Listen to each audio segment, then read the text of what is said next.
I do recommend Meetup to a lot of my friends that are looking for different things. Wine tasting, movies, book club, meet a lot of new people, a lot of new friends, and it will make you more social.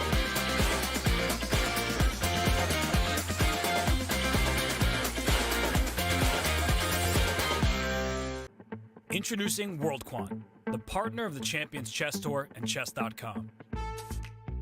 WorldQuant is a global firm in the field of quantitative asset management. Coffee is ready. If you don't know what that is, it's the job of building complex mathematical models that seek to identify market inefficiency. For 2023, WorldQuant Brain is bringing together its International Quant Championship and the award-winning Champions Chess Tour to hunt down the next generation of quant finance specialists. It sounds very exciting. You put your skills in practice in a case competition where you get a real challenge. And I signed up.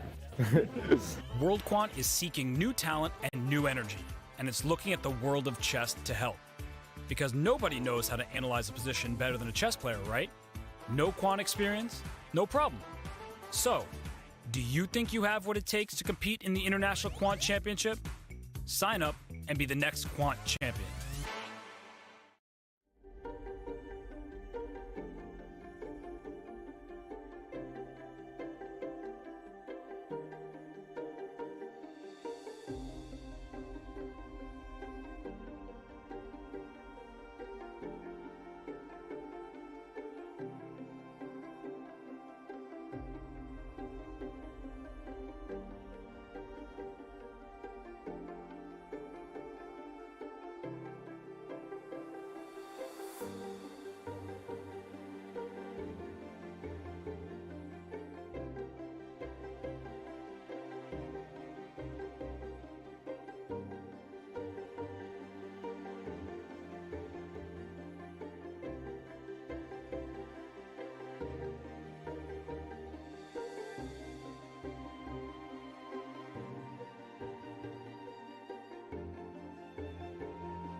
What is a chess dynasty?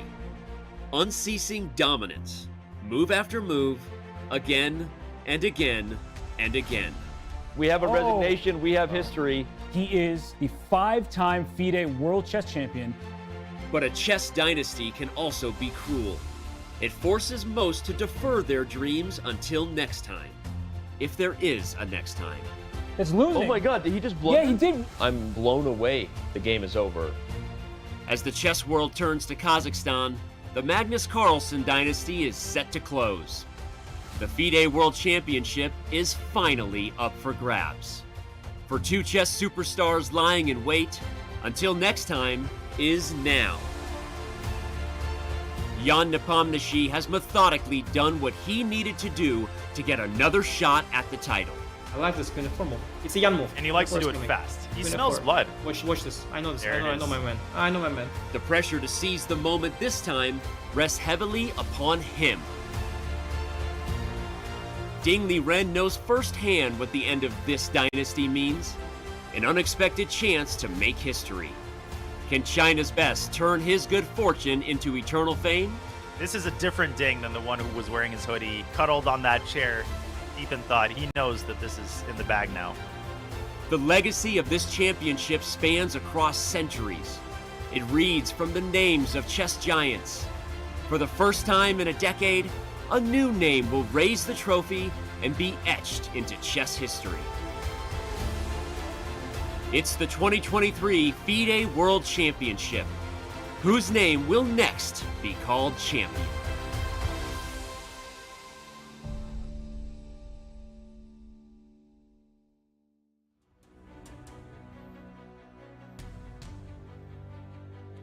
In front of us is the stately ballroom of the St. Regis Hotel in Astana, Kazakhstan, where exactly 15 minutes from now at 3 p.m. local time, Ding Liren will be executing the first move of the second game of the FIDE World Championship 2023 against the formidable world number 2, Jan Nepomniachtchi. We welcome you to Chess.com's coverage of the FIDE World Championship. I am your host, Grandmaster Daniel Naroditsky, and alongside me today, once again, it is a great honor to welcome world number 6, Super GM Anish Giri. Anish, good morning to you. I'm feeling some deja vu. We've been here before, haven't we?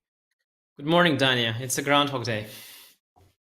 It is indeed. It's another day of World Championship action, ladies and gentlemen.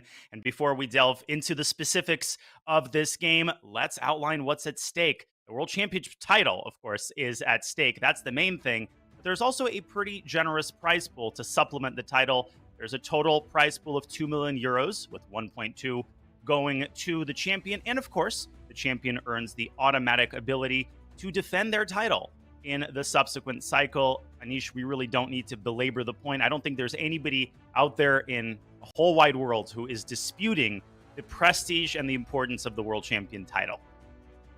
Yes, I can't state it enough. It's really just, every child's dream, and it's so huge. The prize fund, still there, still matters. Yeah, I know a couple things one could get for either of those sums.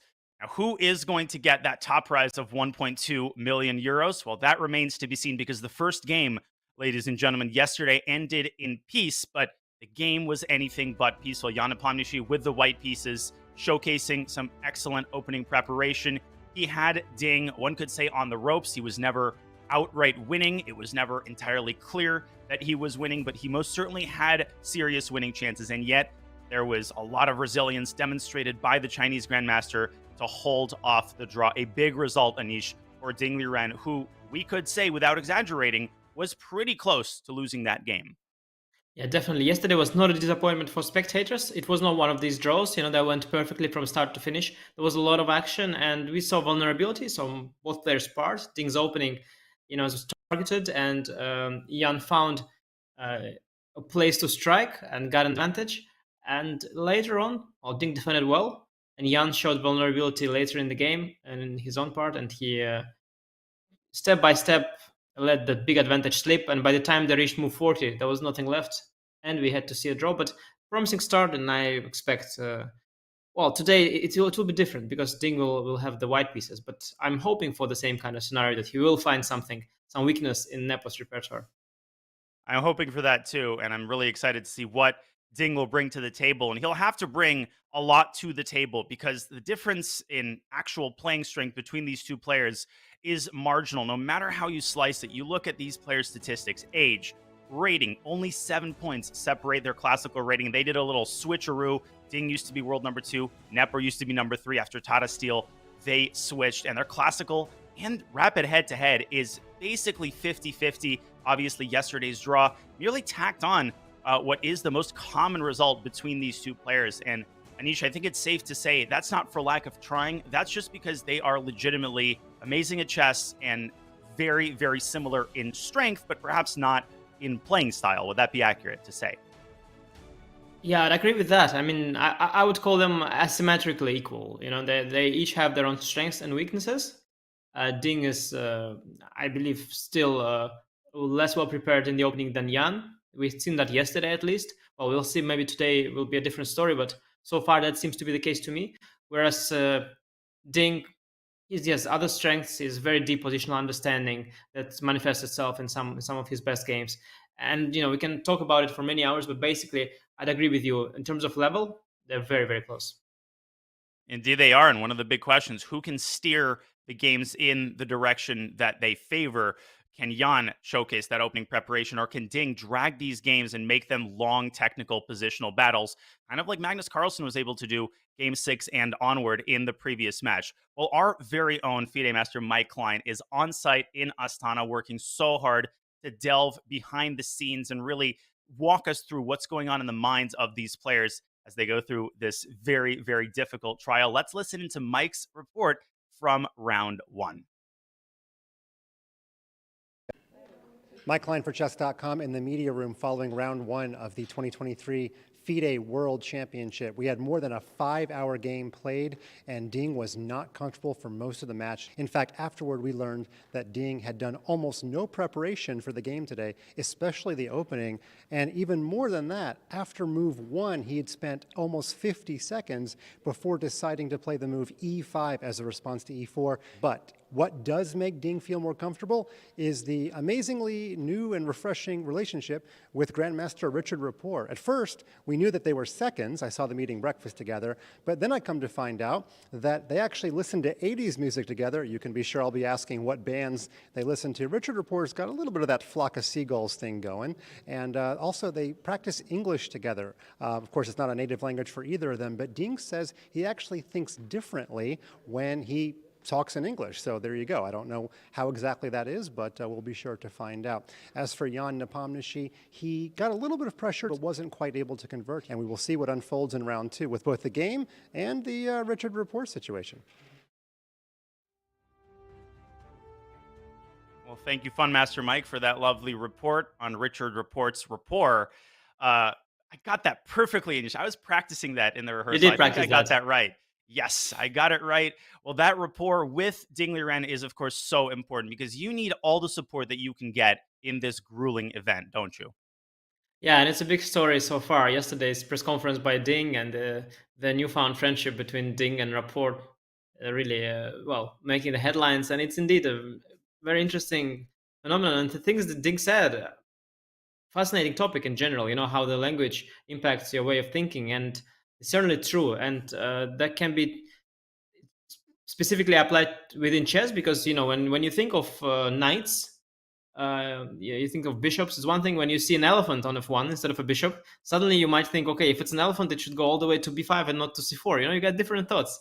And that aside, also the life in general, some words, they have different meanings in different languages, and that really impacts, I believe, the way people are. And it's an interesting topic to delve in, but I'm not the one qualified. What I'm qualified is to talk about chess, so let's hope that begins soon. It will indeed begin soon. We're about 8 minutes away from the start of the game.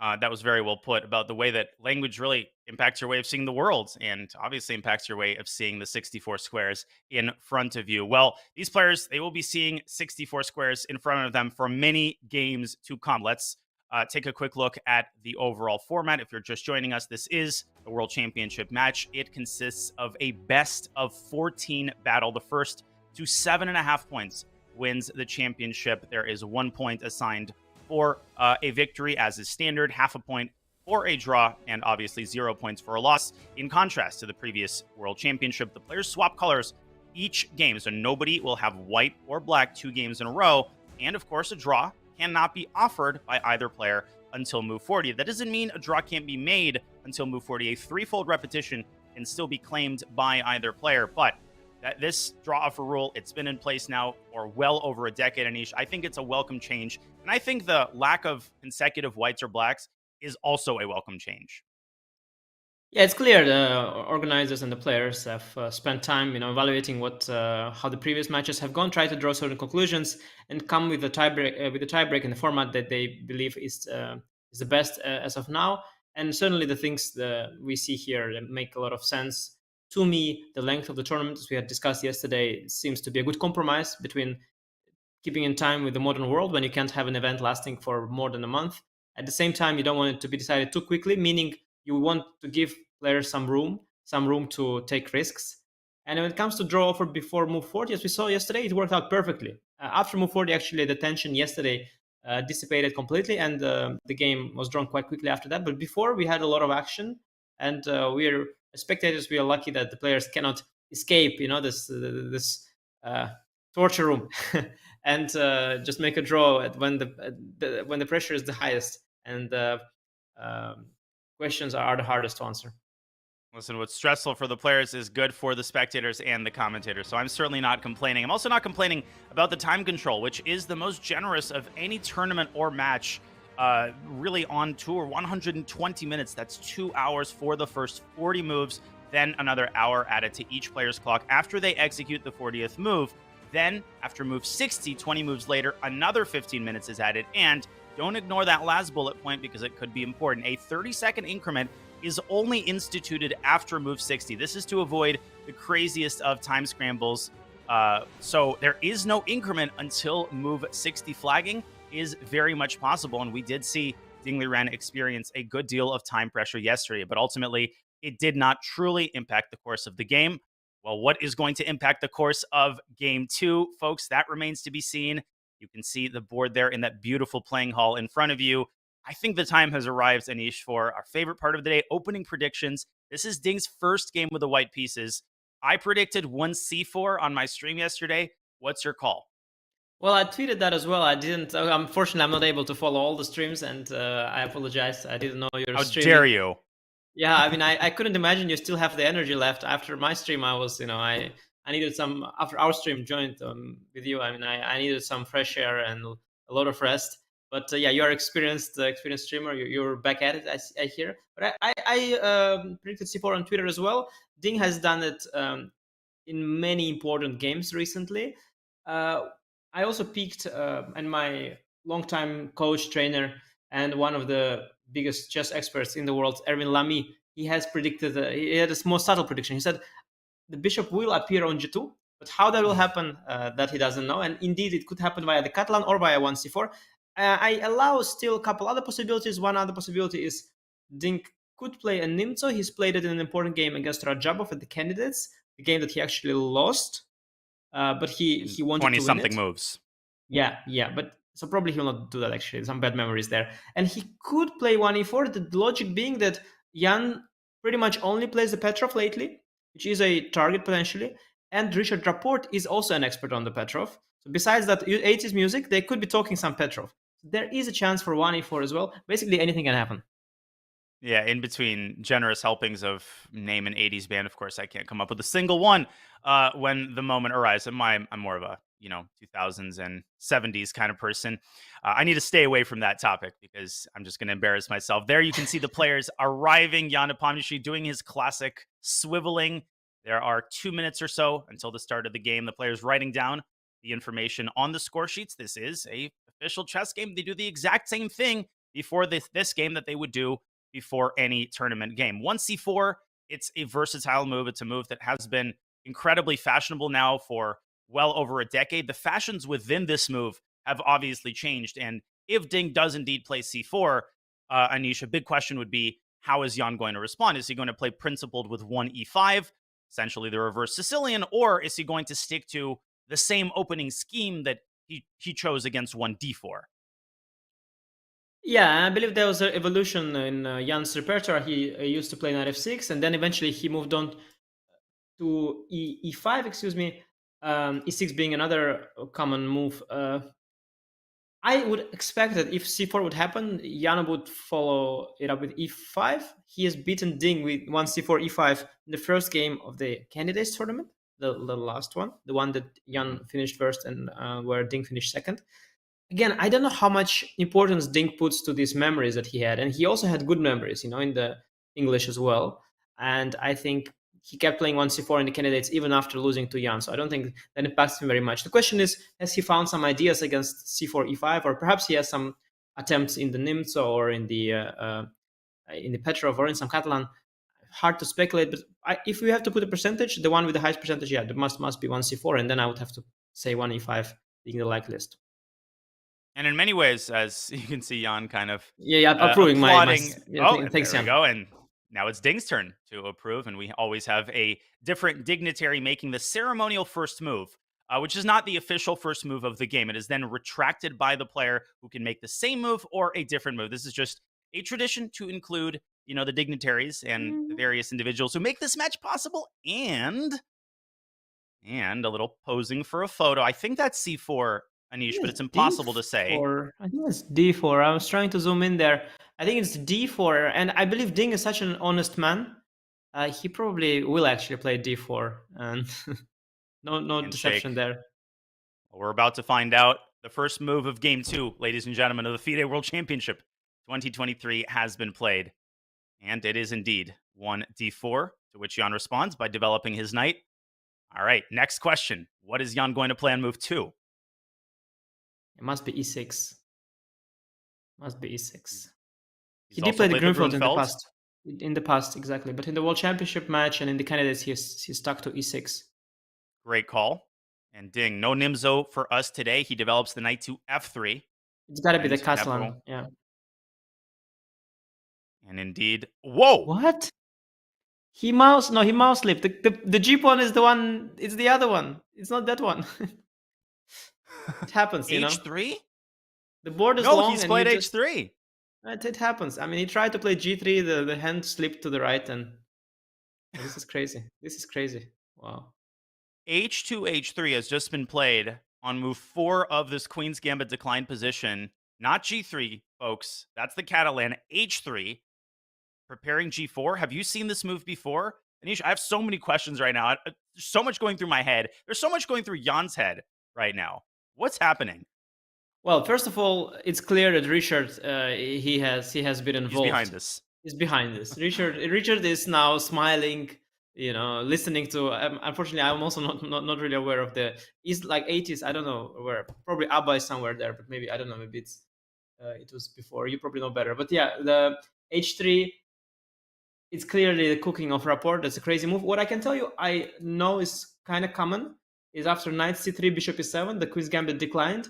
Here, I believe h3 is a thing, maybe directly. I think directly. Or yeah, I think it's directly. And after castle, Is the idea to prepare G4? No, I think it's something else. I'm not even sure. It's a bit embarrassing. I'm supposed to know what is the idea. I think it was takes and bishop f4, and somehow it made some sense, but not much. Not much. Here, I mean, so the big question is, we have to compare, of course, all the possibilities. Now, I think you can play the Queen's Gambit accepted now. Basically, these are all the Queen's Gambit accepted moves. Now, most likely you go e3, right? So right, and then knight c3, you got some bishop e4, strange maybe. Vienna. Yeah, but that's like a Vienna where you go h3. That's even weirder. So more. Well, listen, every opening where you go h3 is going to be weird by definition. Queen's Gambit accepted with h3 is also, not the most palatable option. Queen a4 check, maybe, but let me think how it compares to things I know. Yeah, it doesn't compare too badly, actually. Queen a4 check. Black blocks, presumably with the knight or the bishop. With the knight. Knight d7 looks the most normal here. Yeah, I'm not sure. Well, what I expect most normal is to go e3. And then let's say Black just plays the Queen's Gambit accepted. Here takes, and let's say a6. Then we've got this tabia, probably white castles, where there's this tabia with the pawn on h2, where white goes b3 or bishop e2 or knight c3 or knight d2 or even e4 or a4 or queen e2. I don't think they go h3 very often, but they kind of can. I don't think they do so very often. The point is, of course, that Jan doesn't really play the Queen's Gambit accepted, so he just wants to take him out of book. Of course, there's no advantage here for white. No major advantage. That cannot be the case. But It's a way to take him out of book. Now let's see how can Jan transpose to what he plays. After knight c3, Jan plays two openings. He plays the Tarrasch with c5, cd5, cd4. This fashionable line. Yes, and before that he used to play the Ragozin, so he knows both of them pretty well. But that's kind of pretty much all he knows about this position, I believe. Now here you could definitely play the Tarrasch, but not the cd one, because now the knight's not attacked. You'd have to go ed, which is not the Tarrasch that he plays with isolated pawn. I don't think he would go for this. h3, of course, is a kind of a waste of time, but the isolated pawn is still present. I'm not sure he will like that. Now the Ragozin is not really possible, because I'm not going to place the knight here. I'm going to play bishop to d2, I suspect. And this is more like a Bogo Indian type of kind of thing going on. Yeah, sort of. I mean, you can pretend it's a Catalan, but it's really not a Catalan, because my bishop is not going to go here. I mean, so one thing is clear for Jan, like he is taken out of his opening repertoire. Like he cannot transpose into a structure that he knows, or he's taken out. The good thing for Jan is that, well, any opening he chooses now, be it Queen's accepted or the QGD or even the Tarrasch or even the Semislav, any opening will be okay because he gets a good version. White is also not worse. Right. And to get straight the kind of philosophy behind the move h3, I think broadly you can categorize crazy opening moves into two buckets. The first is, for example, after d4, knight f6, c4, g6, there's this h4 move that's been all the rage lately. And you're kind of going for the kill, right? This is not a move. This is a move you play for surprise value, but it's a move that you play because you want to go h5 and checkmate black down the h file. The move h3 seems to be played for an altogether different reason. This is the second bucket where, from what you're explaining, Anish, he's basically trying to... Ding is willing to accept a slightly inferior version of many different types of openings, but none of them are openings that Jan necessarily feels at home in. So he's saying, yeah, listen, the position is equal, but I would know the resulting ideas better than Jan. Is that a good way to characterize the philosophy behind h3? Because preparing g4, maybe you play g4 in some positions, but I really don't think that's the primary idea of h3. It looks like a waiting move, by and large. Exactly. And Dania, you are saying what I think, but in a proper English. I think we should work more together. You're doing a great job. It's exactly what I wanted to say, except my ability to speak English is not matching yours, so I was unable to articulate exactly that. And you are exactly right. G4 is not the point. It is indeed a waiting move. And while Ding accepts an inferior version of an opening that Jan is not comfortable in, he's not accepting a worse position by no means, because he had an extra tempo with the white pieces. He's still not worse. He's not much better, but the position is roughly equal. And what we see today, similar to what we saw yesterday, and that is one beautiful thing about playing a match against someone other than Magnus Carlsen, is that now people are no longer afraid to just play chess on equal terms.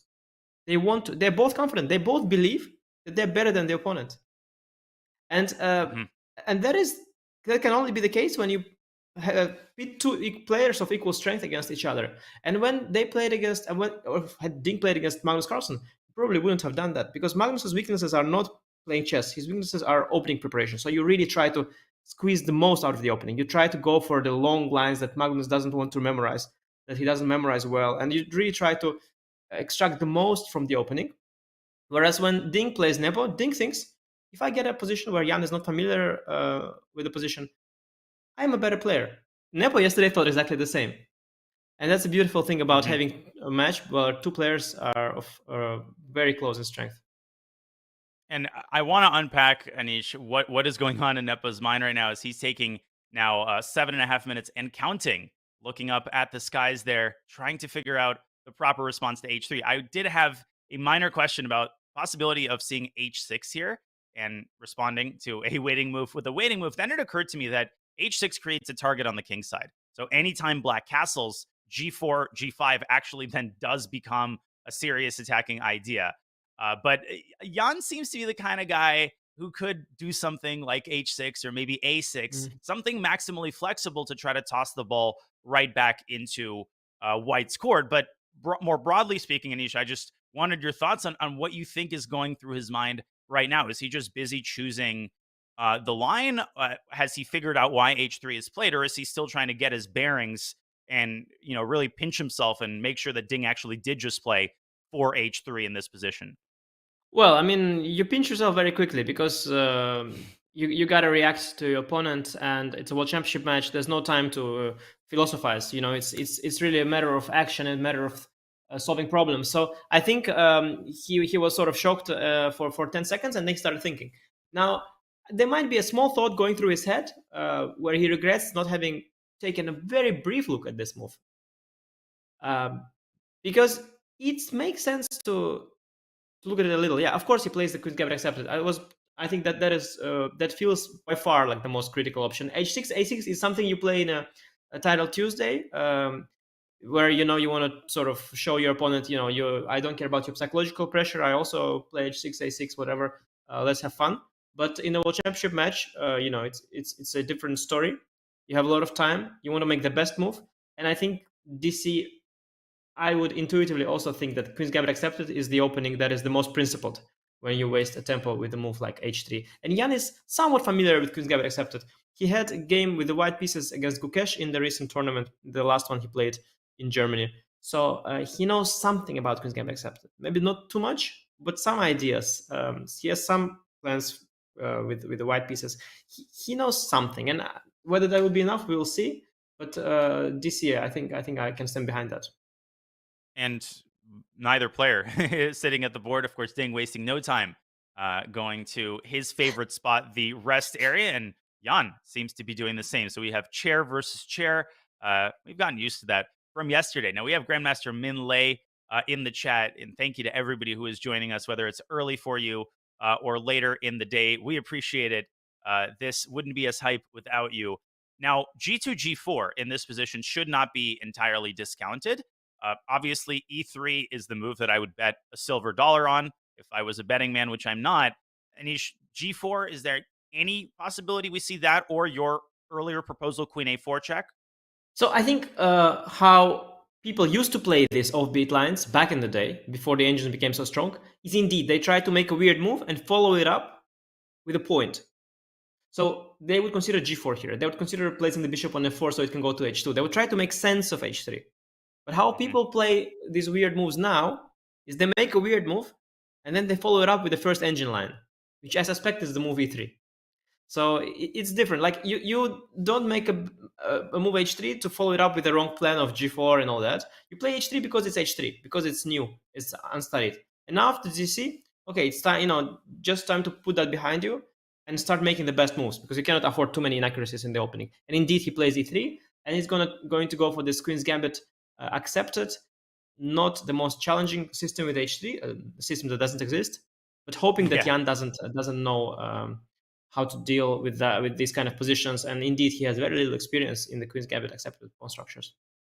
Imagine showing the position that's in front of you right now to someone who doesn't know the first couple of moves, and you ask, when was H3 played? It could have just as well been move 1, move 2, and the movement of the H pawn early in the game.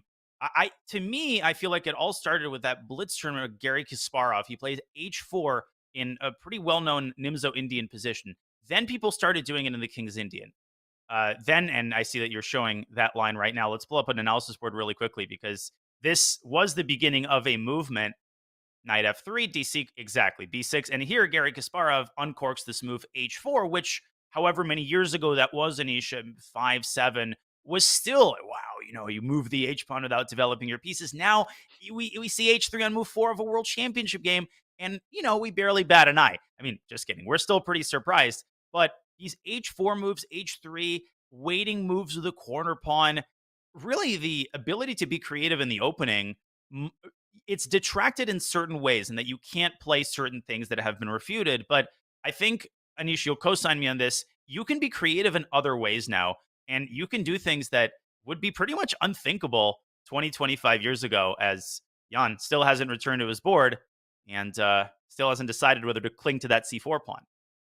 Yeah, indeed. If we look at the position, and I think Jan will play the sort of the safe way, follow it up with the main line with C5 and A6, because he knows that is a guaranteed a fine approach.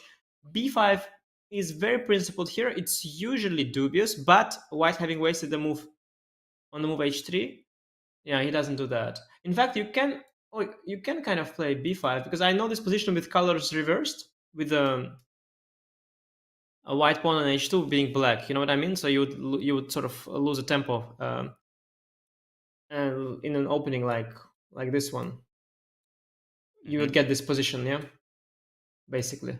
And then before is a move, and I had some game here. But Jan wants to have none of that. It's much more complicated, and he just goes for c5, which is understandably the way to go. Ding takes the pawn. Now Jan could also go for the knight c6 setup. But a6, I think he will do both. You probably need both these moves, a6 and knight c6. I think it's just a matter of move order here. So you can start with a6. Of course, the idea is to cover the b5 square, prepare queenside expansion with b7 b5, which also potentially vacates the b7 square for the light squared bishop. This is the most flexible move because you delay the development of your queen's knight. a6 has been played, and Ding responds with castles kingside. So we have a completely standard run-of-the-mill, well-known Queen's Gambit accepted position. There's just one difference. There's this pawn on h3, and normally, Anish, what move do we normally see in lieu of h3? Is it a4? Is it knight c3? How does white usually spend this tempo? Yeah, well, that's a good question, and there's no answer here, no right answer, because there are 10 moves here of all of equal value. If you run the engine there and you put 10 moves, it will tell you roughly the same evaluation. Let's say, depending on the engine, it will be between 0.07 and 0.09, and all the moves will show up, all of them different. There is a pawn sacrifice with e4.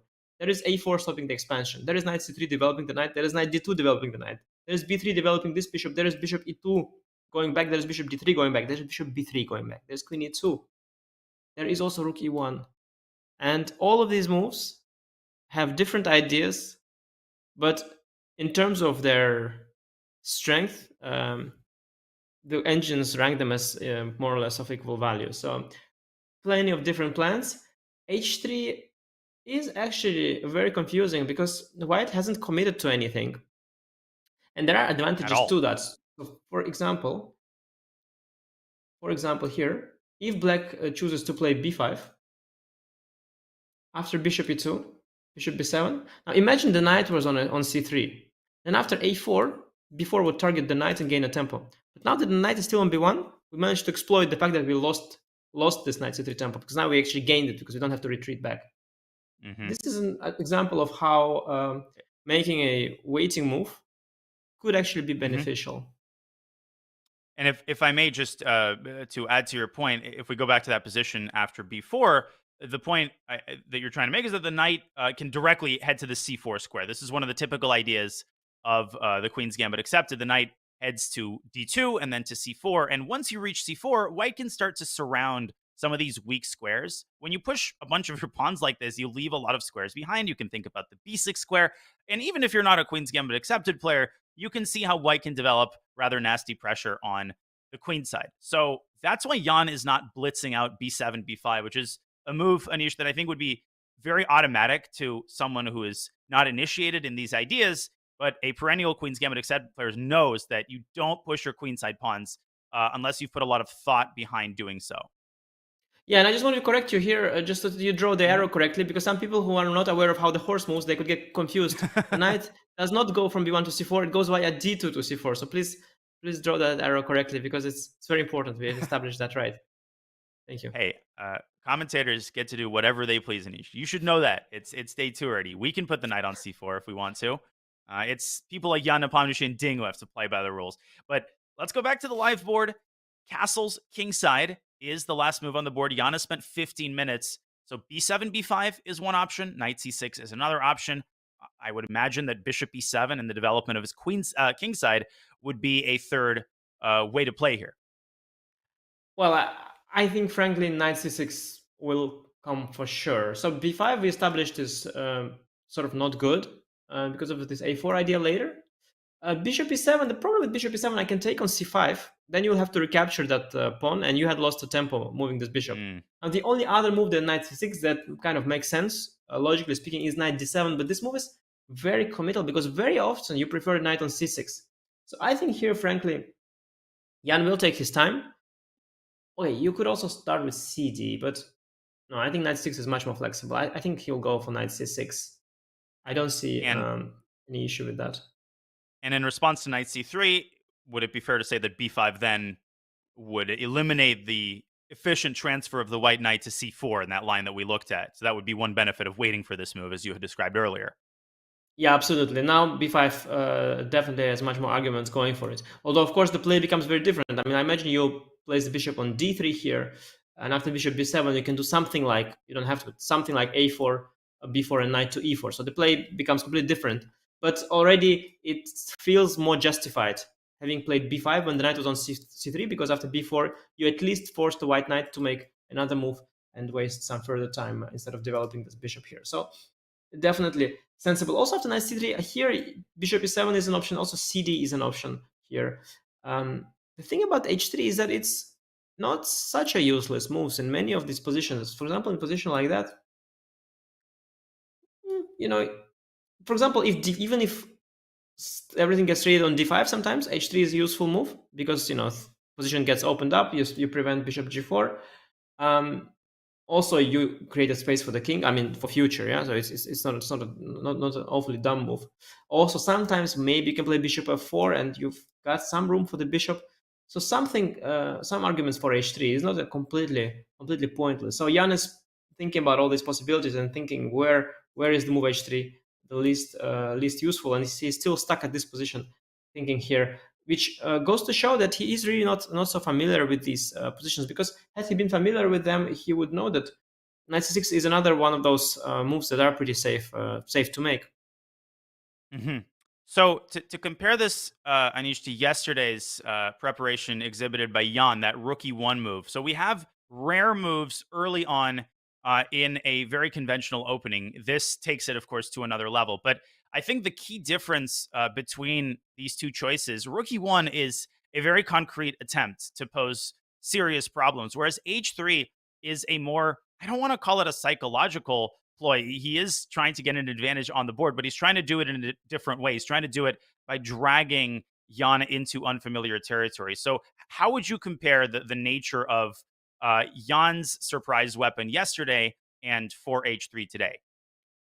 I would even say that they're more similar than they look in the approach. I agree with what you said. Of course, rook e1 puts more pressure, because that's a move that was a very useful move and much more traditional in a sense. And it felt like it puts much more pressure on black, because then you feel that black has a much smaller margin for error, because the move h3, you know, is a very soft move.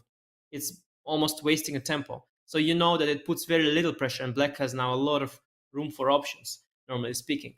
At the same time, I think in essence they are the same. And what we see here and what they signal is that both players, they actually want to play chess. And that is what I always believed, that if you're confident enough, and if you believe genuinely that you are stronger than your opponent, and you don't want to have that opening advantage and, you know, this extra booster to your strength, if you actually believe that you are stronger than your opponent, or you want to argue that point, then you can play a classical chess. There is limitless possibilities, and people, you know, complaining that, oh, the theory, all this and that. The problem with theory is that it's harder now to get an advantage with white, because all these attempts to get an advantage have been analyzed till very far. But if you just want to play chess, if you are confident in yourself, and you are creative, or you have a creative second, there are plenty of ways, and I'm really happy to see that both yesterday and today. The game starts really early on, and both players are really showing, you know, that they came here to win. They came here to play, and that matters. And already you can see on the spectrum of Jan's faces, you know, this is a tense Jan there, and he's not happy. You know, believe it or not, there might be a thought going through his head that regrets not having looked at h3 a little bit.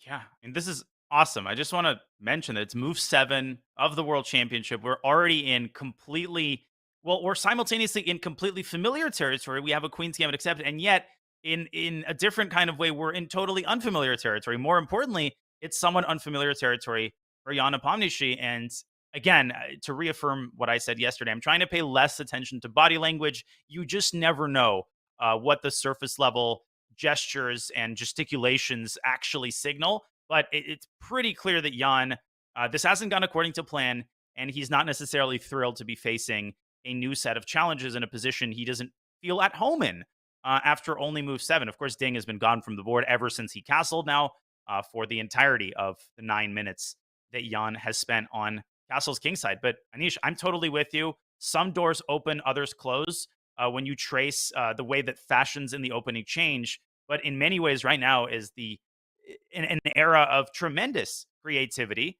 Yes, as I said earlier, you can't play the Latvian gambit anymore. You can't play the king's gambit, and although Jan Nepomniachtchi has, but you can play moves like h3 and drag the game into completely new territory this early in the game, which I think is just amazing. Yeah, and I think Magnus Carlsen was watching this. He pretends he doesn't watch, but we all know what he's doing. He's watching this, and he's thinking to himself,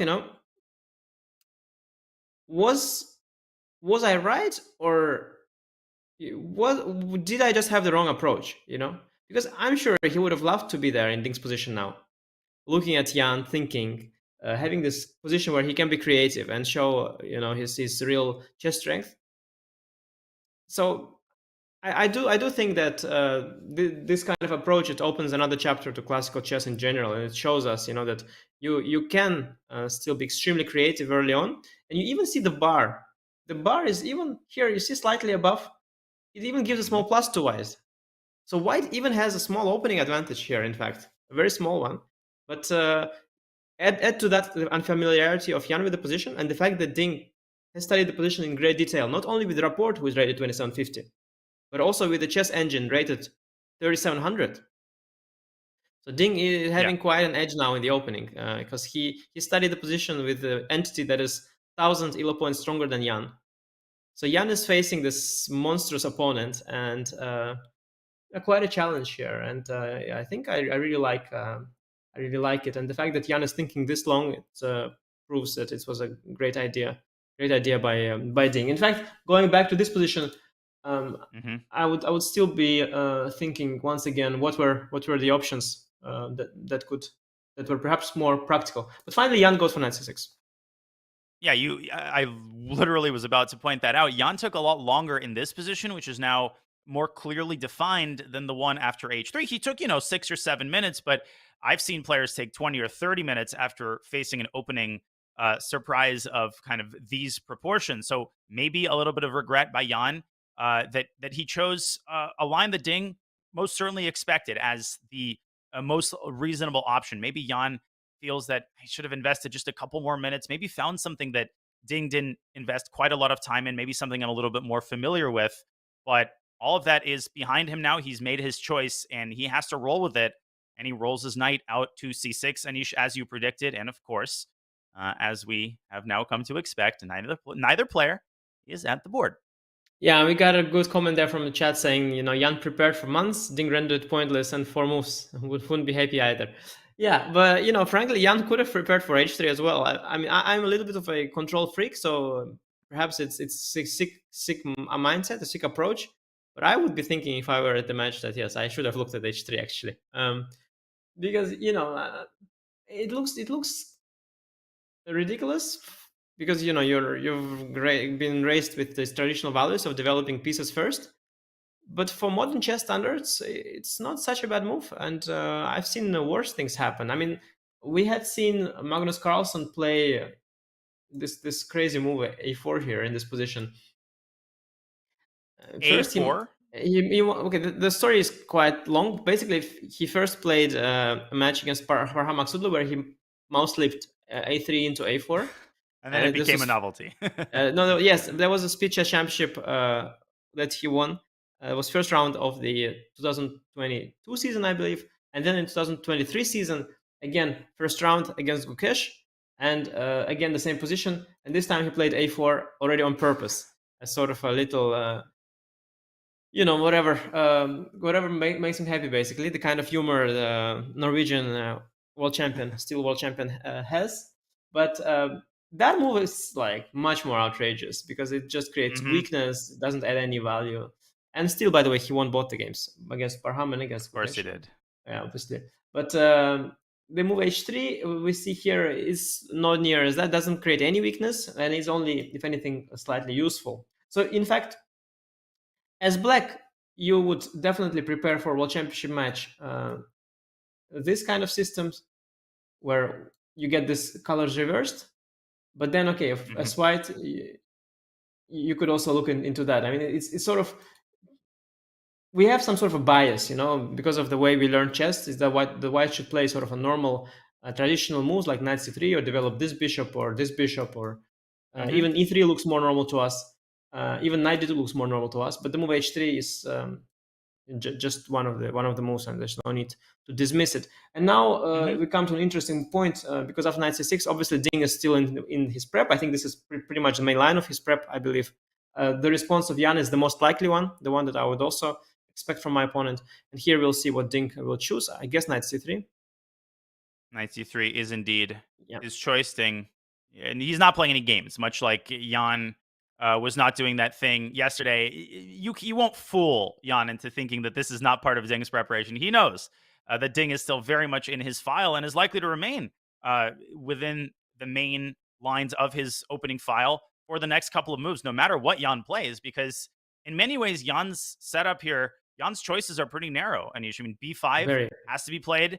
Bishop f8 to e7 is standard fare in these positions. The other bishop comes out to b7. So it's not like he has 6 different setups to choose from. I think Ding's choice yesterday after rook e1 was quite a bit more vast than Jan's choice in this position. He has a choice of different moves, but the setup is largely the same. Yeah, you are right. Indeed, you can't reinvent the wheel here. You can't be creative here. There is a limit to what you can do. In this particular position, I would suggest 3 options, frankly. There is the b5, there is c takes d4, and there's bishop e7. So bishop e7 is much less committal than b5 because you don't expose your pawn to moves like a4. The disadvantage of bishop on e7 is that now white can take on c5 and the bishop will recapture in 2 steps, so loses a tempo for black. You could try to avoid that and start with c takes d4, e takes d4 and bishop e7. Now you cannot capture on c5, but then, of course, the disadvantage is that you have opened this bishop, so white can develop it in one go to g5 or even more likely to f4.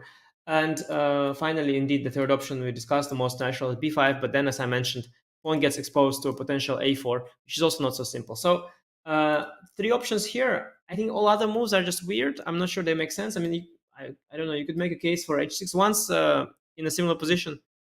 I think Jeffrey Zhang played h6 against me, but it was not a good move. Even there, you could. Yeah, I don't think that will happen. So I think Jan will choose from one of the 3 options. And I guess the most solid is bishop e7, but the most principled is b5. Most principled is b5, and he goes for b5. And Jan, he's demonstrated a desire to act principally. That's what he signaled with d takes c4. I just wanted to add one more very quick comment on the topic of these types of waiting moves. The concept of a move like a3 or h3 in a main line position is not new. And I don't want to make these moves on the board, but if you think about the four knights position in 1e4 openings, the move a3, even the move h3, has been around for a while in the 4 knights English, where white plays c4, black responds e5, you develop your 4 knights. Again, a3 is totally standard fare. Now there you could argue that the move has a more concrete point, but in general, we're not totally unused to this notion of passing the torch back to your opponent and forcing them to put their cards on the table. It's just this occurring on move 4 of a position where we're so used to seeing the Catalan or knight c3 played so automatically. That's what creates that cognitive dissonance, as Ding immediately drops his bishop back to d3. Anish, I think, first of all, for newer players particularly, we should show why taking 3 times on d4 leads to leads to rather tragic conclusions. I'll let you. Yeah, this is a thematic trap that you should really be aware of. A very nice one, and something that occurs a lot in all sorts of openings, and that is this discovered attack, discovered check on the queen. White sacrifices the bishop to regain the queen. That's a typical idea. So very often, something you can do in many openings where you leave this pawn on d4 hanging, only to have bishop takes b5, or sometimes bishop takes h7 check if the king is on g8. So At this point, this is so automatic that it doesn't even occur to Jan that the pawn is hanging. I mean, for a player of Jan's stature. An interesting thing I want to mention is that the position with the pawn on a3 has been played by Ding and by Jan, actually. They've played this setup with a3 bishop d3 against me. Jan played against me with white in the World Rapid, and Ding played a3 bishop d3 against Hikaru in the Candidates, that famous last game that he won in the Candidates to qualify to this match. But the fact that the pawn is now on a2 and this pawn is on h3 makes the position completely different. So it's just a fun fact that has a little added value. And the fact that Jan knows how to respond against a3 positions doesn't mean that he knows how to respond against h3. I think bishop b7 here is the move that, he plays that. Wow. So Great natural. call. Bishop b7 is on the board, and I just want to reinforce, great point that you made. Why is Black delaying the development of his king's bishop? Because after bishop to e7, White can take on c5, and the basic notion is the bishop has to move again. You want to be able to recapture on c5 in one fell swoop. Obviously, at some point, you run out of useful moves, and you might have to bite the bullet and bring the bishop out. But while there still are other developing moves to be made, why not make them in the hopes that White will take on c5 and allow you to spare a tempo? Now, the ball right back in Ding's court. I don't think it's going to stay in his court for long. a3, I would imagine Anish is possible here. But looks like he's about to move. Exactly what you want to do is exploit the fact that you haven't played a3 and go a4 in one go, and that is what he does. What he does, yeah. You already wasted one move with h3. You don't want to waste one more with a3. And actually, now it's very interesting because there is quite some pressure on Jan, and I'm no longer sure whether what he has is a good version of something, because we land in a position that is not something I can compare it. There's not something I can compare it with. Maybe Ding has found a way to justify the move h3 somehow. And let's see how Jan responds. Just after b4, which is automatic. I mean, ba is not b4 is automatic. 94. Yeah, here there's lots of options and many questions to answer. I think this move knight a5 somehow is typical in these kind of positions. It feels natural to me for some reason. But I don't know what else. Here, if you played here, there's knight takes c5. Or are you talking more generally? This and then this kind of things, this stuff happens, and it's not so bad because your bishop is very passive. I control this square. This pawn is very weak, so I'll probably collect it. And the knight here, it sometimes can head towards this weak b3 square, and the pawn is also blocked. The rook is kind of blocked here by both these pieces. So there is some. I've seen these kind of themes before, and I think knight a5 somehow came to my mind as the first move. Knight e4 probably the most obvious. Again, White's issue is the c1 bishop, but these pawns are weak, and okay, I have some challenging ideas. And Black's main problem here is that they haven't castled yet, and the bishop is still in a fade. So some developmental issues on the king side, always unpleasant because you want your king safe first, and here it's not yet the case. So some questions to answer here, certainly. It's like a really fun position, the one that we're in. I mean, knight e5 is also, of course, an idea, as is queen c2, putting pressure on c5. But if we go back to the live board, b4 is also not forced. I think some players would be attracted by the look of c4, building that sort of queenside pawn chain, and then maybe reinforcing the pawn on b5 with either queen b6 or b4. But I think the concept is the same. You know, the more Black advances his pawns on the queen side, the weaker those pawns become, the more exposed the squares on Black's side of the board become. So do you think c4 is in Jan's list of candidate moves, or is it basically b4 versus c takes d4? Yeah, when you mentioned c4, somehow it felt very dubious at first, but it is indeed very principled. You can start with c4 and then b4, definitely. You cannot reverse them, because after b4, the c4 square is no longer protected. So you could, I think you could start with c4. I don't see the refutation right away. What I should say is that somehow Jan has landed, he played all the most natural moves, but somehow he landed in a position which is very concrete, and where the fact that his opponent has this assistance of a 3700 player, the engine that he prepared with at home, plus the rapport, of course, with 2750, but mainly the engine. And the fact that he has never seen this position before, yeah, here it makes a big difference because position is very concrete. And you can easily go wrong because now there is no longer the most natural move. There's no longer, and I don't even, there's no point of reference here because you cannot compare it with anything. I was thinking, just to demonstrate on my analysis board, I was thinking that what it reminds me of is English. the variation. Yeah, or it could arise from Tarash, this position. So here, after a3, h6, by the way, I think is kind of possible. a6, what I want to say is that it reminds me of this position the most. Bishop b2 is the main line. But it's not exactly that for two reasons, mainly. So one is that white, the colors reversed, obviously, has this extra move h3. But another much more important is that white, in this case black, hasn't lost the tempo on a6. So this move a5 is coming with a full tempo. So it is not exactly this.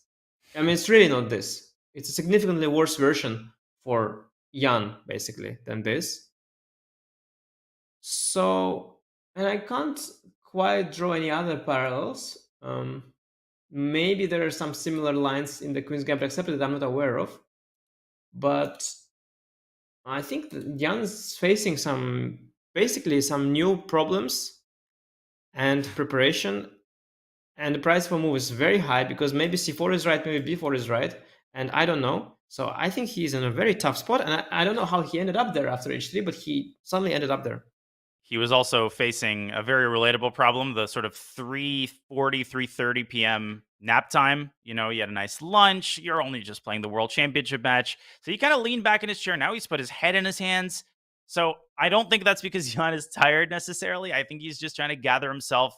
He understands the gravity of this position, right? It's no longer the case that he can choose some items off a menu like it was after h3. In comparison, Anish, I think he would take that kind of choice any day because whatever you choose, you'll get a decent position. Now suddenly you choose the wrong move, you're objectively worse.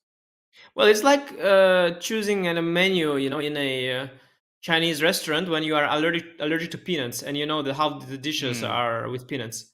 So he has a choice, but some stuff is definitely bad. I mean, I could totally imagine c4 being bad because it's very committal and you advance both your pawns. I don't know where the bishop should go. I honestly don't know. I don't know, e2 maybe?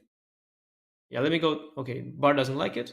I was trying to keep an eye on the c4 pawn. So maybe b1. I'm just trying to watch the bar. Bar doesn't like it. Oh, wait, is it AB? It's AB, right? The bar? Yeah, we'll bring up an analysis board in just a second. But we had to milk that. We had to milk Jan Nepomniachtchi, leaning back in his chair, kind of closing his eyes there for a second. But now he's adopted his regular sitting position. So I think disaster has been averted. We can go back to the analysis. So, and he's just to make sure we're on the same page. C4 is the move that we're examining.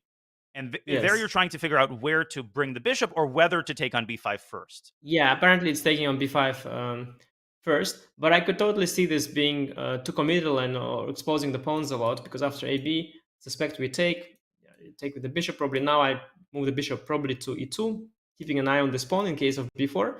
And then black hasn't developed the king side just yet. And these pawns are under attack. I have got the strong pawn center. And it looks really, really dubious for black already. And after b4, knight e4 again, I could totally see some of the moves being bad. I mean, knight a5, it kind of is somehow instinctively feels right to me, but I cannot be sure. I mean, here you give up a pawn and maybe, maybe something will go wrong there. So, yes, somehow Jan didn't make the most practical choice after h3. In his defense, it was the most principled, the most natural. But of course, there were more solid options. I mean, bishop e7, nothing wrong with that. Certainly nothing wrong with bishop e7.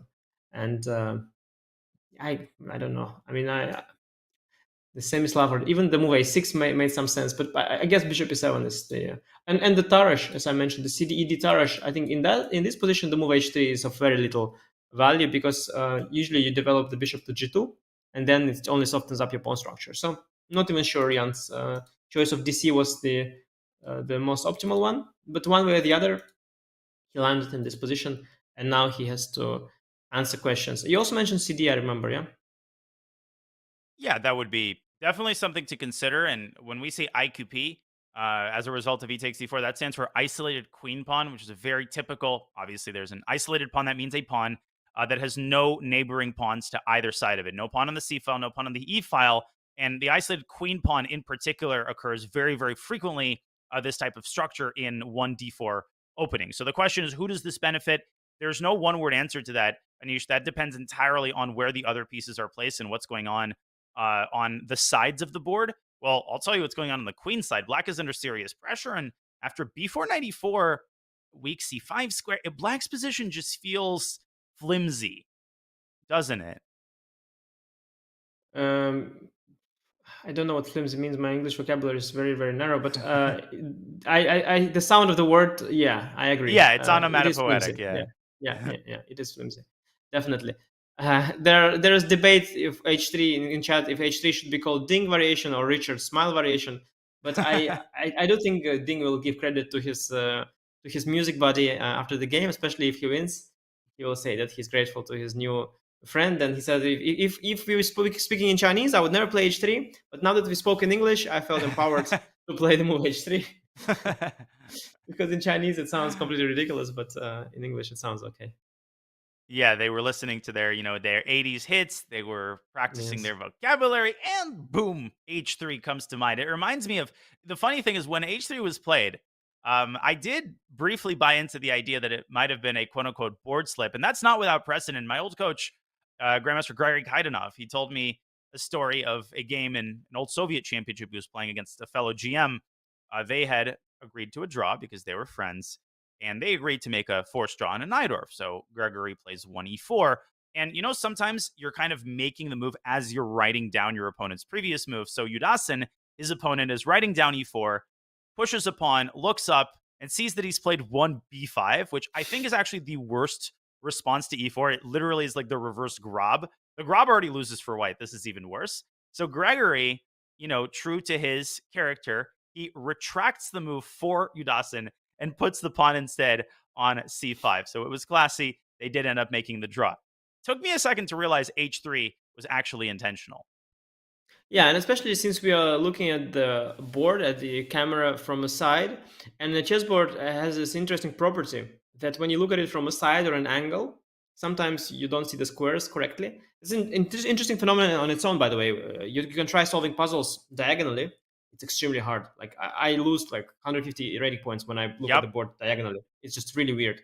And so we are looking at it like that. And when he played h3, I was really not sure whether it's g pawn or h pawn. But yeah, by now it's clear it's the h pawn. And 94, Yanis thinking, and the shirt's unbuttoned somewhat, and he doesn't look happy. He looks a little confused. He's trying to compare it with something, but there's nothing to compare it with. He's trying to think what to do. Very concerned face there by Jan. And a very ambitious face there. This is just such a beautiful shot of Ding Liren's eyes in the background behind him. There's just something poetic about that, as Jan once again changes his sitting posture. First the blazer came off. Now the shirt is a little bit unbuttoned. This is not, I don't know if this is moving in the right direction, Anish. Yeah, I have to give credits to the organizers for placing the pictures that way. When we don't have Ding in this angle, but we have more than Ding. We've got this huge stare from Ding Liren behind Jan, looking him in the eye, looking us in the eye, saying, what do you think of h3 now? And no, I have to say Jan looks great in a sense. He looks focused, and everything is nice. The angle is good. The haircut is excellent. But position, yeah, if you're his fan, you are concerned, because it is as tough as it gets in nowadays in the opening, especially when you're this well prepared as Jan. It's harder to imagine a worse scenario than this. You are out of book. There are concrete problems to solve. Your opponent is still prepared. Everything that could go wrong did go wrong, and just because of the move h3. I mean, that's more in chess for you. No, this is an incredible storyline that's unfolding in this game. And to be completely clear, objectively, the position is, I'm sure, well within the range of equality.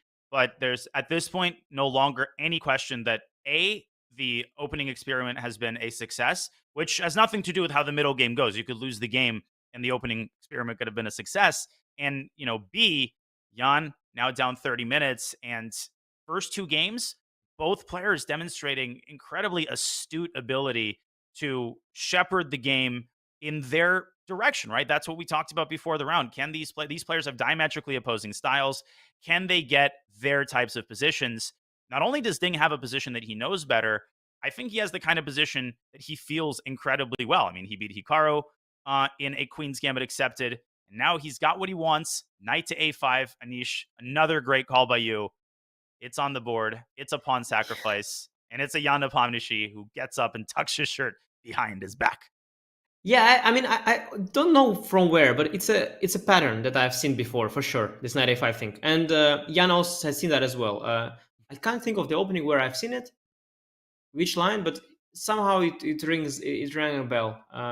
Some QGA variation where you do this weird knight a5 move that somehow doesn't make much sense if you haven't seen position before, but it made sense to me, and Jan played that as well. And the bar is not too unhappy with the move. But what I'm worried for Jan is that where we have seen that move with him, because that must be somewhere, that's kind of there, it's good, but here it might be bad, because it's a very responsible move. You give up this pawn and the bishop pair, and okay, I mean, you've got some stuff in return, but taking such risks is could backfire. But there was at this point no more safe option. Yeah, let's have that clear. He believes 95 is the best move. He understands it's risky, but he has to roll with it. He does, and this is the first, we could say, ultra committal decision of the game. This is a pawn sacrifice, could be temporary.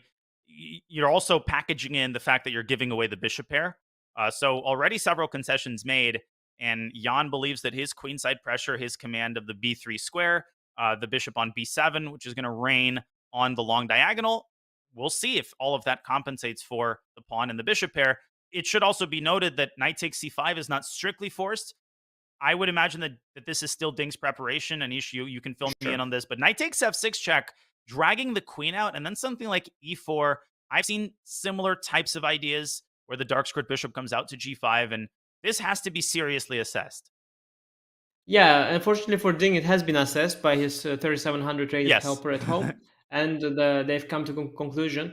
You know what I'm suspecting? I think, I will check that later on, but I suspect we might have seen this position with Jan from the a3 variation, where white loses a tempo on the move a4.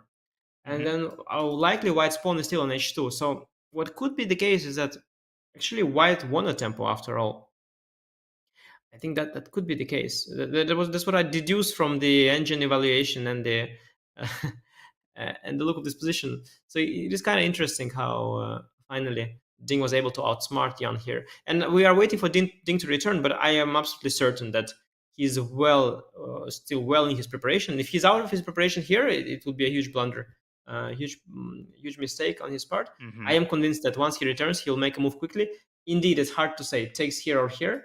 I guess these are the two options, but he has worked it out. After taking, by the way, sometimes they also take with the pawn. Yeah, you've probably also seen these ideas from the match between Kramnik and Anand, where you open the G file, double the pawns, and just go for the aggressive counterattack on the G file. That's also a thing to consider. But I guess once Ding returns, we will see which of the two directions he chooses. Yeah, and Ding continues to be away from the board. He has taken a deep liking to that chair, that couch, whatever you want to call it. He's curled up into a ball. He's sat with his head in his hands, and right now he stands with excellent preparation, a 28-minute time advantage, and very, very good prospects going into this middle game. What a fascinating opening we have here in Game 2, folks, of the 2023 World Championship. And that means it's time for us to take our first break as Ding ponders whether to take the knight or the pawn. We hope you're enjoying our coverage. You're watching Game 2 of the 2023 FIDE World Championship. Anish and I will be back with more Ding Nepo in just a couple of minutes.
The 2023 FIDE World Championship will be 14 games this year.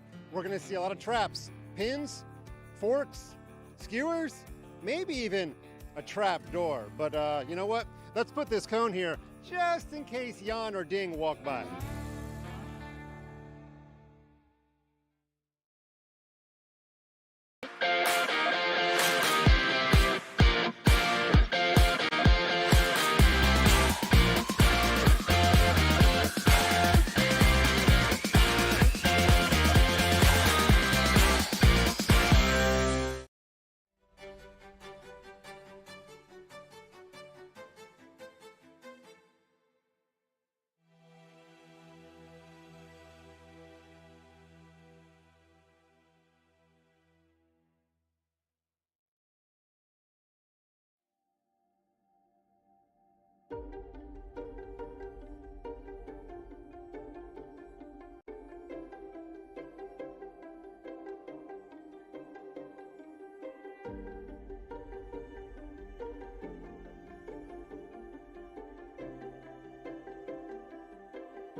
Eleven moves have been made. It is White's 12th move here in Game 2 of the 2023 FIDE World Championship, the first in 10 years that does not feature someone named Magnus Carlsen. Grandmaster Anish Giri, world number 6.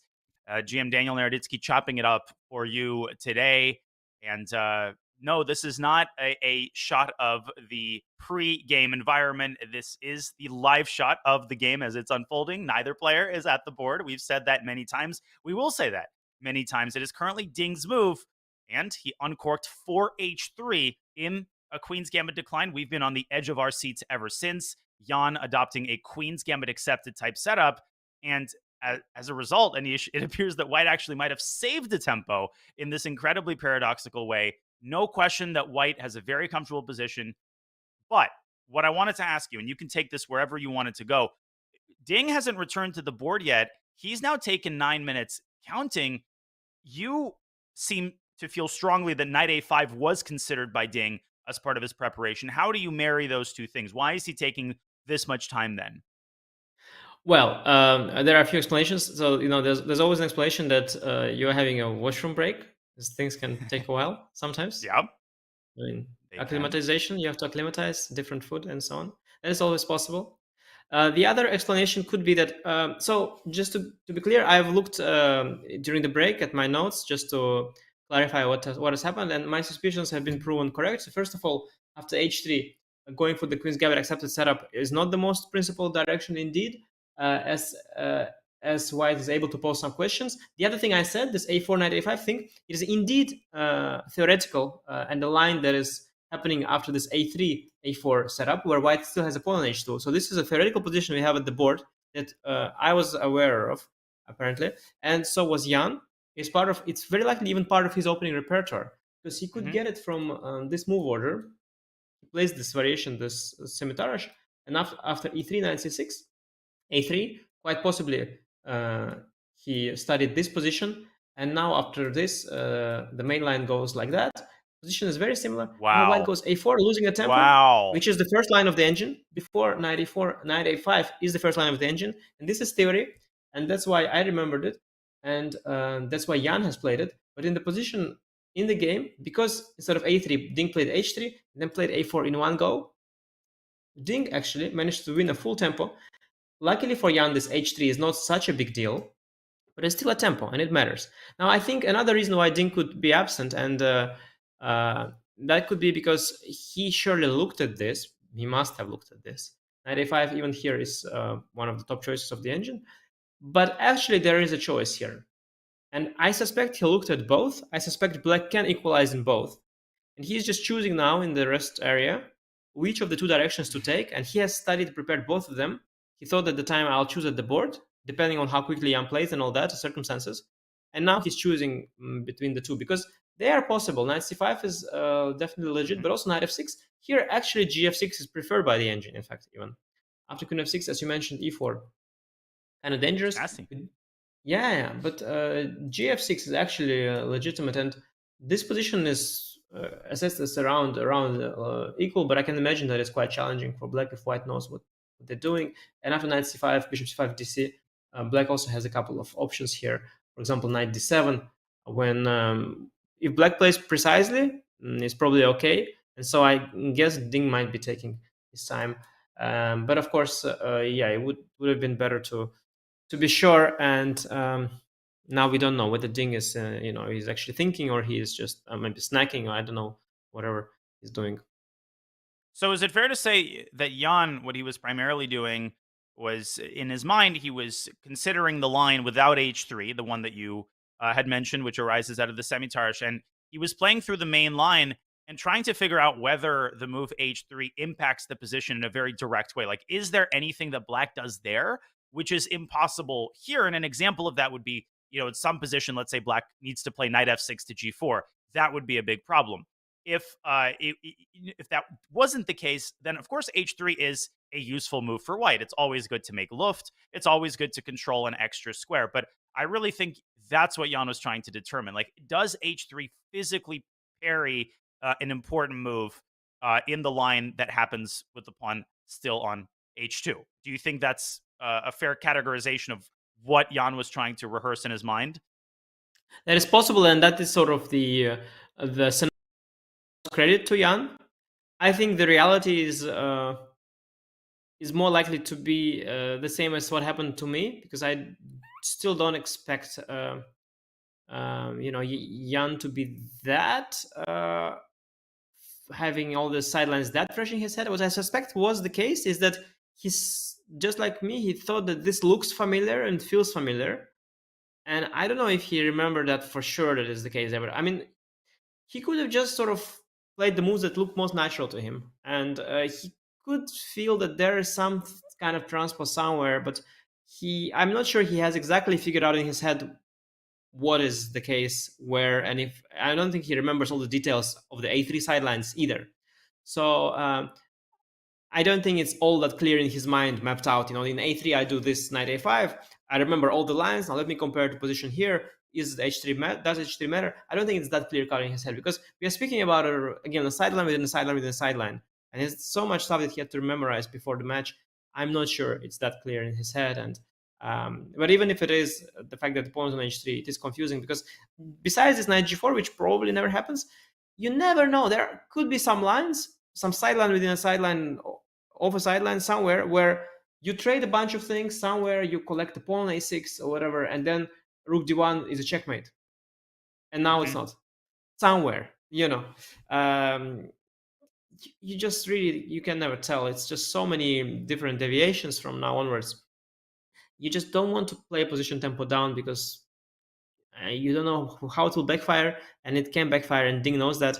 But again, it is surprising to see that Ding is not here. I don't know, maybe we don't have the rest area feed available anymore. Maybe for privacy reasons, players requested not to show it. It's possible. I think it happened to Magnus once. He asked not to be shown.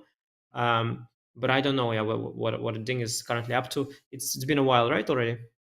Yeah, it's been let's see, 16 minutes and 50 Wow. seconds counting now. That's maybe even the longest thing that anybody has taken. And of course, Ding is still presumably in familiar territory. I want to look at Nepo's candidates card, but there's a little low-hanging fruit that I have to pick first. Every time, Anish, you talk about Nepo not remembering his opening preparation, there's a little bit of irony and wordplay in that because his last name is a mouthful to pronounce for non-Russian speakers, Nepomniachtchi. Of course, I say it in a more Americanized way so that people are more familiar, but it roughly means it's not a real word, but it kind of means one who doesn't remember. It's an uncommon last name. There actually is a Nepomniachtchi living in my state of North Carolina. He's an international master, Mikhail Nepomniachtchi, who is unrelated to Jan. So I was about to say I don't know anybody else with that last name. That's a lie. I do, but Jan, he's got a great opening memory. But we talked about this yesterday. Just because your rating is over 2,700 doesn't mean that you remember, as you said, the Russian doll, a sideline within a sideline within a sideline. You're going to forget just like any other human being. But Jan was not a Yes. human being at the candidates tournament. Yeah, go ahead, Anish. Yeah, but you can't remember, and the reason is that there's so much to rehearse and repeat and go over. So the problem is that if you repeat nonstop your entire repertoire, it will take you like days, basically. Because the repeating doesn't mean just scrolling through. You have to scroll through slowly. You have to think what and why. But the thing is, by the time you reach the final file of your repertoire, you had already forgotten the first one you had rehearsed. You understand? So this is like this endless loop that you will never be able to remember everything. It's just too much, too many details. And you will be able to remember a lot of important things, but inevitably the brain will decide what's important and prioritize for you. And whatever you thought was important is what you'll remember, and what you thought is not important, you will not remember. And that's what happens time and again. And I haven't met a player yet. They tell all these stories about Ivanchuk memory, who was reciting Pushkin's poem for all this Onegin business that lasts hours and hours. I've never actually finished. I was listening to audiobook, was epic stuff, by the way, but at some point I just it's just too long. I mean, but he was reciting like pages and pages of that. Or Magnus Carlsen, who was at the age of whatever 6, knew all these Norwegian provinces. They tell all these stories, and I really like all these stories. But what I see when I watch games of beat Ivanchuk or beat Carlsen, they mix up stuff. You cannot remember everything in chess, even if you are whatever genius, or they call you a genius. I haven't met a person in chess who remembers everything.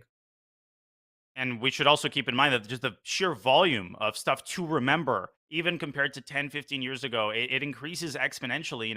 A Capablanca, for example, could probably remember the entire content of his opening book. And it would, in the old days, they would literally keep notebooks where they would write down their analysis. Yes, with a pen and paper. Now, I mean, the volume of analysis can barely be contained in just a set of massive files. So, it's important to realize that we're comparing apples and oranges when we talk about the quantity of stuff to remember from the 90s. But another thing that we do remember, and I wanted to remind particularly people who are newer to the chess world, that Jan Nepomniachtchi is in the World Championship because for the second time in a row, he turned in a incredible performance at the last candidates tournament in Madrid, where he defeated Ding Liren with the black pieces in round 1. So both of them remember that game. Anish, that adds an entire new layer. The fact that they both had this incredible candidates tournament. Ding had a completely different path from Nepo. He had a very slow start. But for Jan, it was just straight out of the gate. He was a beast. Yeah, absolutely. I do have to say that candidates tournament and World Championship match, they're entirely different in their nature. And that mainly comes from the fact that candidates tournament, in order to win it, and you must win it. Well, it's this time second place was enough, but normally not. So you must win it. You must go with the mindset that you have to win. And that requires winning at least 3 games. Even if you don't lose any. Winning 2 games and not losing any could potentially get you a tiebreak, but most likely you need to win 3 games at least, and most likely 4 or 5. And that means you have to take different kind of risks, because in one championship match, it's enough to win 1. It's even possible to not win any and win in the tiebreak. So that requires completely different. Magnus has done. Exactly. And that requires completely different preparation. That means you need to have at least three or four risky ideas, because you cannot afford. You want to keep your fate in your control, and you keep your destiny in your own hands. So you have to take risks, and especially with the white pieces. So you see people overpressing with white and candidates a lot, and that's what happened in. I mean, you could attribute that win largely to the fact that Ding was very ambitious first round. We got white pieces against Yan.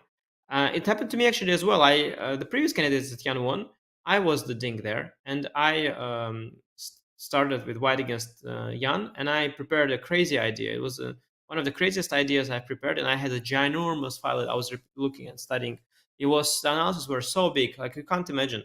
We were going over these analyses for days, and it was so crazy and risky. And Jan responded very well and beat me there. It was one of the best games I had seen. Like the level of my opponent's play was incredible. After the game, I went back to my room and I thought, okay, wow, this I've never seen something like this. He played brilliant in the opening, in the middle game, and the end game. And so it happens a lot in the candidates. You just overpress with white and you take too much risks. With the World Championship setting, it's completely different. I feel when you play white, you go for a much more controlled approach, and so I don't think that Ding had necessarily the same flashbacks. But of course, if he loses with the white pieces, well, of course, whenever something goes wrong, you always think of the traumas of the past.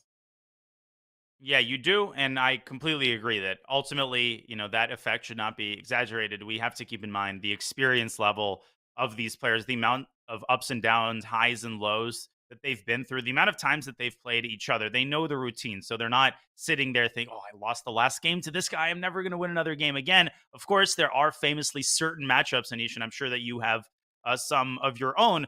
I'm sure that you prefer to play some super GMs over others, or do you think that's overstating it? Is it true that you prefer certain playing styles? You would prefer a Duda over a Report, for example, or a Carl Nepo over a Carlsen, or is that not a thing because everyone's styles are universal now? Well, it's not true. Everybody's style being universal is only true to a certain degree. Mhm. Before, the differences were larger, and now people are getting closer to each other, but still there is very clear difference in style.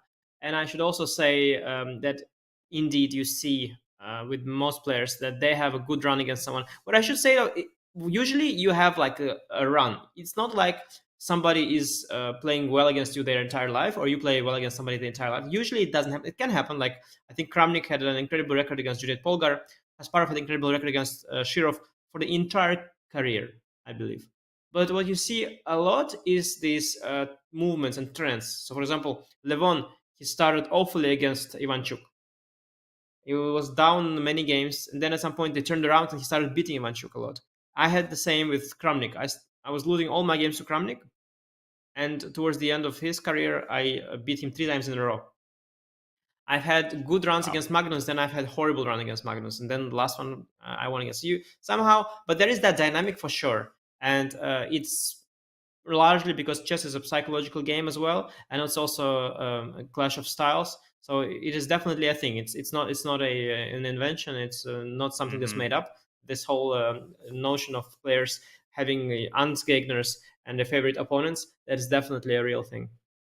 And Hikaru Magnus also comes to mind. I think their classical head-to-head at some point was something like 9 wins for Magnus, with one draw or one loss. And Hikaru, even though primarily they've played each other in Rapid and Blitz recently, has turned it around in a substantive way. By the way, Ding is still not at his board now. 25 minutes and counting has passed since the time that Jan played Knight A5. But I think you can trace the same influence in a lot of sports. I mean, you have basketball teams that always seem to do well against other teams. So it's related to the style. It's related to what you remember when you play certain players or certain teams. So it's just such an interesting influence to observe.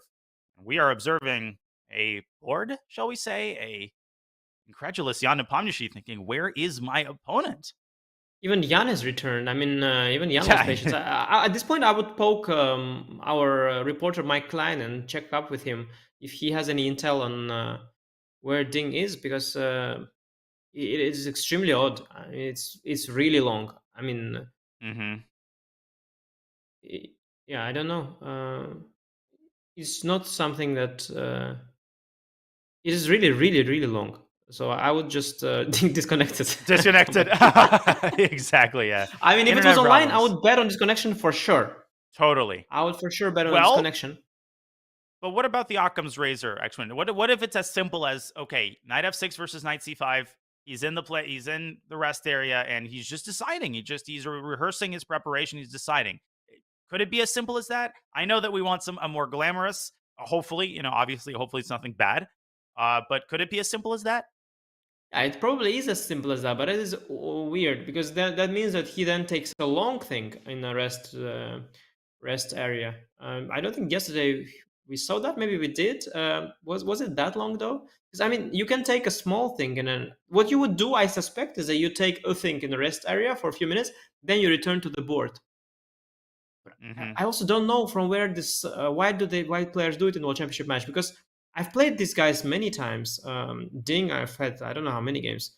We played over the boards a lot of times. He's very comfortable sitting at the board. He's thinking. I mean, it's part of his routine, and I'm even surprised because it's not the routine. I mean, you are usually the routine is the comforting thing, right? Like you want to get back to your routine, and okay, now he returns finally. But I was just going to make a point that I think he usually plays at the board, and I don't know why he chose to take such a long thing outside. It could be something like it could also be bathroom related. I mean, I wouldn't be surprised. It could. Yeah, we sometimes in all of the discussions we forget that these are two human beings who experience human feelings and human emotions, and human things happen to them. But Ding, let's see how long he actually takes at the board. I felt like he was about to make a move. I think he's going to take a couple of moments just to gather himself. And we are about to get either knight takes pawn or knight takes knight.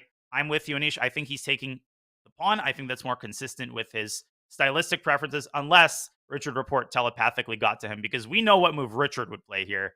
I think he would salivate at the prospect of poking holes in Black's pawn structure on the king side. Yeah, it is true that there is something Richardish about knight takes f6, gf6. Yeah.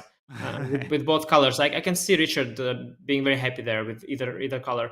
But yeah, Ding though harder to pin him down. I mean, I don't know what. I mean, it could, by the way, be that he is out of book because he just sort of thought that this is a good outcome, and so he stopped here. Like 94, good for white. I'll play the rest of the board. Could also be that would be a little, would be a small oversight in the preparation because this position is reasonably likely, so he should have gone a bit deeper. But it's possible. I mean, there's so many ways after h3, so many scenarios where white gets nothing out of the opening that sometimes you don't look at the scenario where you get something actually. And in my, measly experience with the opening preparation, it always seems to be the case that you check, all of the lines, and then there's just one line. You might even be aware of it, but there's just no way. Of the 15 lines that my opponent could play, they're all equally likely. What are the odds that he chooses this 15th? And of course, it always happens. Like always, your opponent chooses that one line that either you haven't looked at or you find to be relatively annoying. It's just crazy how often that happens. So it could be the case that knight a5 was that move which Ding was aware of, marginally looked at it with a corner of his eye and saying, I'll figure it out when I get there. And Anish, so often it happens that you look at a board on the computer in the comfort of your cabinet with your team around you and you feel comfortable. Then you come to the board, you get the same exact position. It looks completely different. Yeah, that's a phenomenon, obviously. And indeed, what happens in your prep and what happens with the board, there's always differences. You see different moves because the board is three-dimensional, because the engines is switched off, because you are so concentrated and focused. Now, I want to make a point that with this one thing, Ding has lost his entire time advantage. At the same time, I wanted to poke your brain on something. I was wondering how you evaluate the clock times. Do you look at the clocks as they are now, or do you think that you should only compare the clocks after Black completes his move? And if you know what I mean, like let's say now Ding will play knight x5 after 119. Do you say that they have equal time, or do you say no, we have to wait for Jan to make a move to then compare the clocks? I think that second thing that you suggest would actually be the more scientific way to approach the time situation in a time control that has sudden death, that has additional time on move 40, because White is, after his next move, one step closer to move 40. So you're absolutely right. From a purely mathematical perspective, you have to compare the situation after both players have played a certain move. By the way, quick correction, Anish. I said a cabinet. There's a Russian expression, the comfort of your cabinet basically means your room, but I just realized it doesn't mean the same thing in English. So I meant to say from the comfort of your office. But yes, I think that would be an interesting innovation to get into the habit of talking about the time situation after the players have both completed a move of a certain number. But people never do that, right? I mean, so Nope. I also think that's a more correct thing, but people just compare the clocks as they are somehow. Yeah. So after White plays his move, if White played it right now, we would be saying they have equal time, even though technically, like you said, White is one move closer to time control. Yeah, and they could be having equal time if Jan responds immediately. Yeah, it's an interesting interesting thought there. But Ding keeps thinking. So my theory, by the way, that he's choosing which option to go from within his prep, that theory should be refuted already, because if he was choosing, he would choose much faster for sure. He wants to keep that time advantage. So what I believe is that he's out of book. I think that's 100%. Whether he doesn't remember what he prepared or whether he doesn't know because he stopped his prep here, I don't know. But he's definitely out of book. He's not choosing at this point. From what he knows, he just doesn't remember or doesn't know. Because otherwise, yeah, the thought is just way too long, and it's just uncomfortably long. And dropping below your opponent's time is a psychological barrier that you don't want to overcome in this kind of situation. So I think he just hasn't looked at this somehow. Yeah, and rare has been the occasion when he's returned to the board and then spent an additional couple of minutes pondering the move.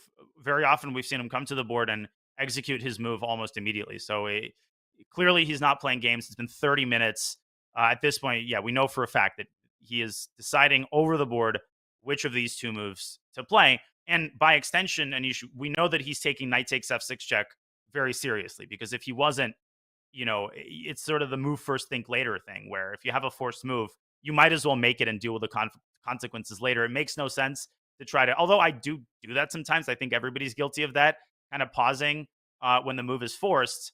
And as we discussed, knight takes f6, it is played. And I have to say, I am very surprised, but in a good way. I really didn't expect it at all. Like I sort of was talking that it's an option and all that, but I really didn't think that would happen somehow.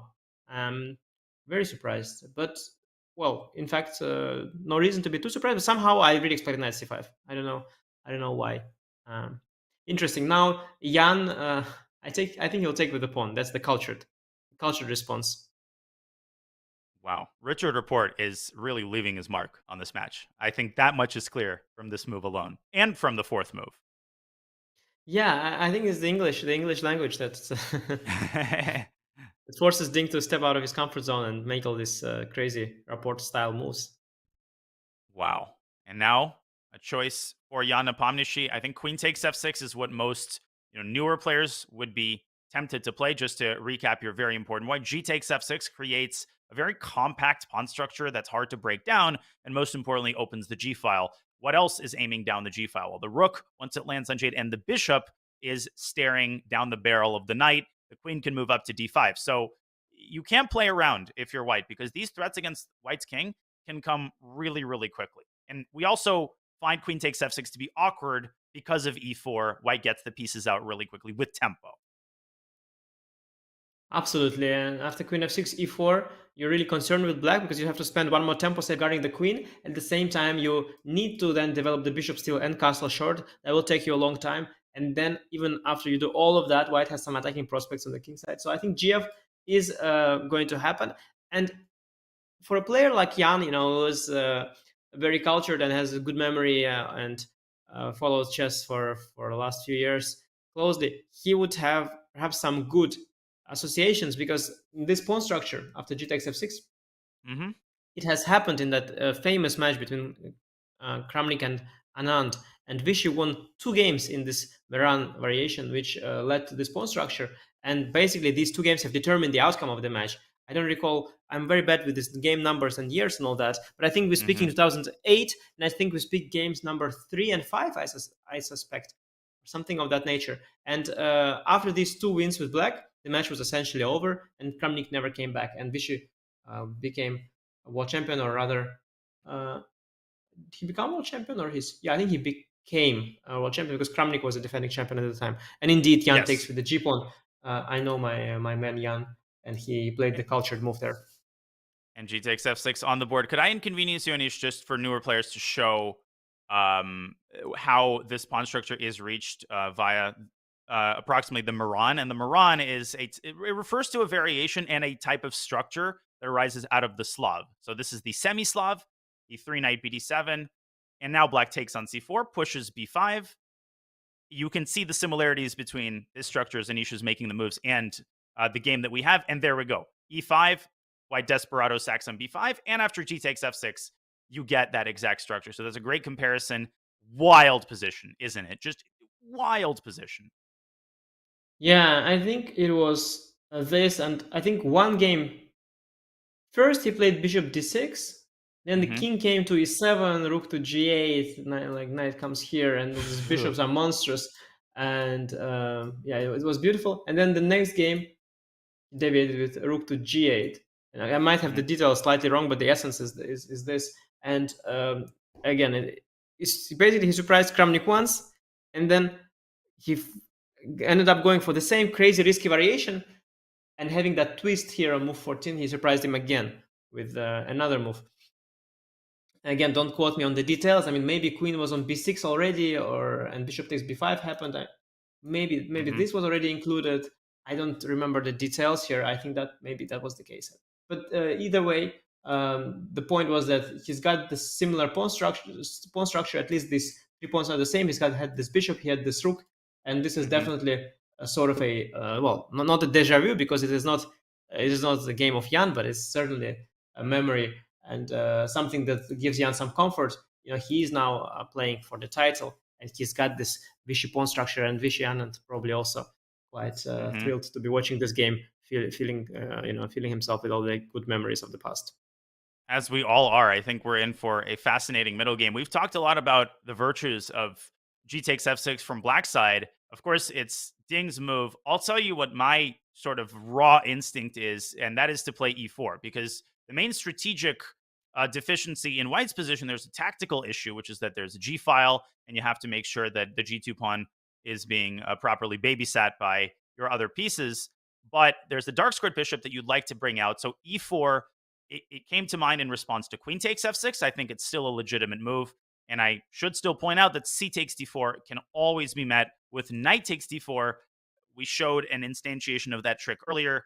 You can't grab that knight because of the discover check with bishop b5. So this position gets even wilder. One more detail, Anish, and then I'll let you take it from there. If instead of queen takes d4, Black plays bishop c5, I think there's a very cute trick where White plays knight takes c6. Oh yeah, it works. I think it works. It does, I think, yeah. Even if it wasn't a check on c5, it would still target the knight. Yeah. You pick up the bishop and you're winning. There would be some knight b3. Yeah. No, the king has no good square. Nice one. So, thoughts on e4 as a possible continuation for Ding? Yeah, I agree with you. It is also my instinct to go e4. It's a move that, like, before I even I'm not sure it's a good move, but it's just a move that comes to mind, and I think these are sort of our healthy instincts. Both of us being grandmasters for such a long time and seeing this type of positions, we know that development is very important, and also e4 closes the diagonal, which is very important. And Ding has got the same instincts. He also goes for e4. Wow. One thing I should add, by the way, and that is, I am not sure that in this position the move h3 is useful. Believe it or not. I'm not quite sure about that, because Black has pressure along the g file, and one way to deal with that is to reposition the bishop on g3. And now if the pawn was on h2, the bishop would be very stable on g3. But now with the pawn on h3, I mean, maybe I'm reading too much into this, but let's just say that here I can bet my whatever I can bet on the fact that h3 is useful. I'm sure if you put this position into the engine, put the pawn on h2, it will say, I don't know, 0-10, put the pawn on h3, it will say 0-30. So it's better. Here, I could imagine the evaluation being similar. Could even be worse, but I could imagine it being very similar with white. Perhaps being as happy with the pawn on h2 as with the pawn on h3, or even more so. So that is one reason why I'm not real with knight f6, because I'm not sure this tempo is now so helpful. Now, we mentioned that e4 is our instinctual move. It's not the eval bar's instinctual move. And it occurred to me that c4 is a very serious alternative, which pushes the bishop, if you wish, to b1. So bishop c2 could be met with a pawn to b3, which is highly committal. But that position has to be properly assessed. I mean, the bishop on b1 imprisons the rook on a1. Your pieces are all pushed back to the first rank. This is one of those positions where if somebody told me, Anish, that this was plus 1.5 for white, I would believe them. Somebody told me it was plus 1.5 for black, I would also probably believe them. The truth is always somewhere in the middle. You know, Engine always seems to give zeros in these super chaotic positions. So who does this favor? Who does this kind of all-out chaos favor? I would imagine it's Jan, given what he just went through, which could have been a very unpleasant position. Yeah, well, let's first talk about the position at hand here. It's so hard to assess. Now, with the move c4, what you have done in terms of the negative aspects of that, I mean, the positives are obviously you've gone a step further, you've created a dynamic pawn majority, but the downside is that you released the central tension. So now my center is extremely strong and robust. The advantage of b3 is that, okay, you push the pawn once again one step further, you shut my bishop down here. Now my rook is out of play because the bishop also is not leaving anytime soon. But here is a significant disadvantage of the move b3, the fact that the knight on a5 is now basically no longer has access to these two squares because they have basically been occupied by their own pawns. The knight on a5 is absolutely awful now.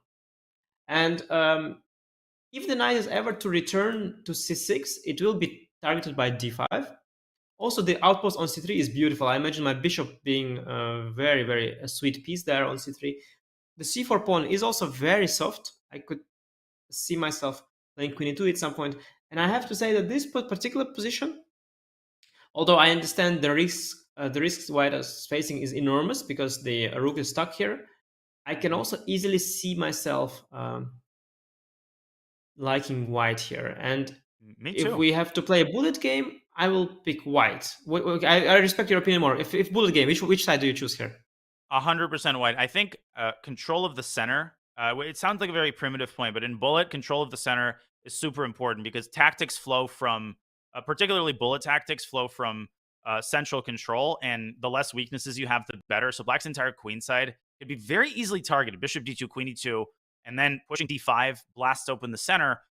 Also, white's king is far from, just sitting on some beach somewhere. I mean, rook g8 causes problems, but, black's king is kind of caught in the war zone in the center. d5 could blast open the center, and you're not exactly castling kingside. Maybe you could castle queenside for black, but clearly that doesn't solve all of the issues with king safety. So a great example of a position where, 0.7 for black. Congratulations, but try making a move here and keeping your quote-unquote advantage.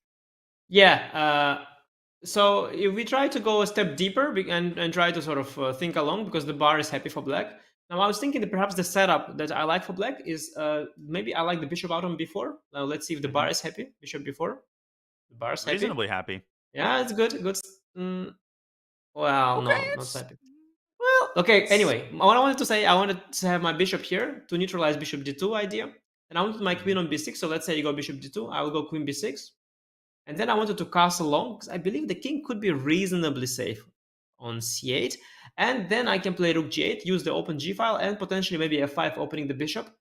And if everything works out, the fact that these two pieces are out of play could work out in black's favor. So if I have this position and you promise me that I can safely castle long, maybe now I change my mind and take black already. So it's all very hard and very, very imbalanced. And I think Ding... I am really quite, I feel bad for Ding. He had this great novelty of h3. He had this great idea. Okay, it's not a novelty, but it's a new idea. And I feel real pity that he hasn't worked it out a little bit deeper here, because it would have been so good for him had he been aware of all the complications here. He could have put so much more pressure. because now he's basically playing a 3-result game. The bar is not even on his side, and it's complete mayhem and 3 results. Maybe he'll even lose. And okay, then he's created this upon himself. Yeah, I mean, Jan has to be feeling, first of all, relieved that Ding has taken as long as he had, safe in the knowledge that now both players are using their own brains, and B, I just think happy to get the kind of combative position that suits his style. I think seeing knight takes f6 check, which we praised from the point of view of it being a very combative move, and we love combative chess, but knight takes c5 looked unpleasant. If Ding had blitzed that move out instantly, Nepo would not have been a happy customer. And c4, as we speak, has been played, of course. Nepo immediately gets up from the board. And bishop c2, Anish, is mandatory, or does bishop b1 make any sense at all? I don't think it does it? Yeah, I don't like the fact that I allow knight b3. If not immediately, I just allow it now forever. I mean, I can play knight b3 right away, or I could make another move, keeping the threat of knight b3 in reserve. So I don't think you want that. And I think you cannot also ignore the threat, and you can also not go here because you lose the pawns. I think bishop c2 is automatic. And I should say, I want to have on record that I never liked knight takes f6 for no reason. Because you said that we liked it, for the combative reasons. No, I didn't like knight f6. I just want to be on record. I'm a part of this, okay. Tanya. It's yours. It's all on you. It's on you. So please take responsibility there. I'm not going to share that with you. I never liked knight f6. All right. I respect that. But okay, it's all good. I want to have my conscience clear there. But yeah, it's certainly an exciting game now, and it reminds me a little bit of game 2 of World Championship match between Jan and Magnus Carlsen, actually, where Magnus brought some incredible novelty to the table, if you remember. I think it was game 2 where this Catalan idea where he sacrificed the pawn, where that happened. And he wrecked, basically, he created chaos in that game. And everybody was so concerned for Jan. They're saying, oh, Jan is out of book. It's such a sharp position. Magnus is so well prepared. It's going to be a disaster. Oh, this Dubov is his second. Everything. And then Jan made a few faces, made a few moves, took over the initiative, and everybody was speaking very differently. And in the end, Magnus was fortunate to escape with a draw. So I see a similar scenario here. Jan being hit in the opening. By the way, in the game that I lost to him in the candidates, he was also hit in the opening. In the game that he beat Ding in the candidates, he was also surprised in the opening. But then he just, he seems to respond very well to surprise, go for the sharpest continuation, and he could easily take over initiative here and even go for glory. And bishop c2 has been played by Ding, as expected. Wow, what a crazy combative position we have here. Imbalances on every side of the board and in the center. And now the next big question is whether Jan will expand on the queen side, push the bishop back to b1 with the move b3. I can't believe we're only 14 moves in. Anish, it feels like so much has happened. H3 has happened. And so many decisions have been made by both players. Jan decided what opening he wanted to play for the second time after h3. Then, Ding decided how he was going to arrange his pieces. Then again, another decision, knight takes f6 versus knight takes c5. And I feel like we're only just entering the stage of the game where the decisions are actually going to matter much more concretely, are going to impact the evaluation. Yeah, and that's what happens when you get surprised on move 4. And when the game begins so early, and there are lots of decisions, and by move 14, we've already had a lot of turnarounds. Queen c7 played by Jan. This surprised me because I really liked the look of b3 bishop b4 and queen b6, but it's very stylistic and subjective. It was just my vision for this position. Move queen c7 gives more flexibility of these pawns, prepares long castle nonetheless, and occupies this diagonal. Very often in many different openings, it's quite vital to prevent this bishop f4 idea, because the one who controls this diagonal controls the world. Yeah, the bishop just has a hard time finding a square on which it accomplishes something concrete. Which is not to say that Ding won't play bishop e3. If you can get bishop e3, rook c1 in, then you set yourself up for success. Potentially, if black castles queenside, there could be bishop d3 ideas using the pin against the queen. So maybe Jan is waiting for Ding to bring his bishop out, teases him a little bit. I'm almost letting you bring your rook out. No. Then I'm going to play b3 and push your bishop back to b1. Do you think that's a likely scenario? Oh yeah, and I see what he has done. It's actually very smart. I mean, the bar doesn't approve of this, and first of all, I'm not sure about this particular bar because it's a very strong machine, but such complicated positions. You need sometimes massive hardware and maybe some other engine that is 100 points stronger and more CPUs running behind it. Maybe we'll say that some other move is better. But that aside, the logic of behind Queen c7 is actually very clever. Now, if White plays Bishop to d2, it looks a little bit strange here, doesn't it? But if White plays Bishop e3, which is natural, then we'll play b3. And let's show that on the analysis board. Bishop b1.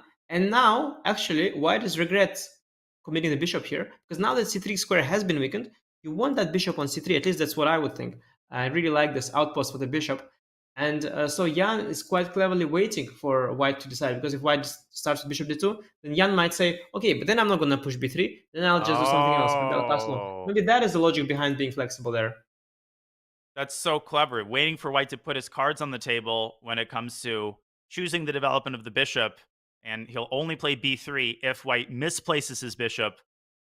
That is great subtle play. And obviously Queen c7 in and of itself is a useful move as well. I mean, you're preparing castles queenside, so this isn't just a pure waiting move. In fact, it's the complete opposite. But Ding with some serious problems to solve here.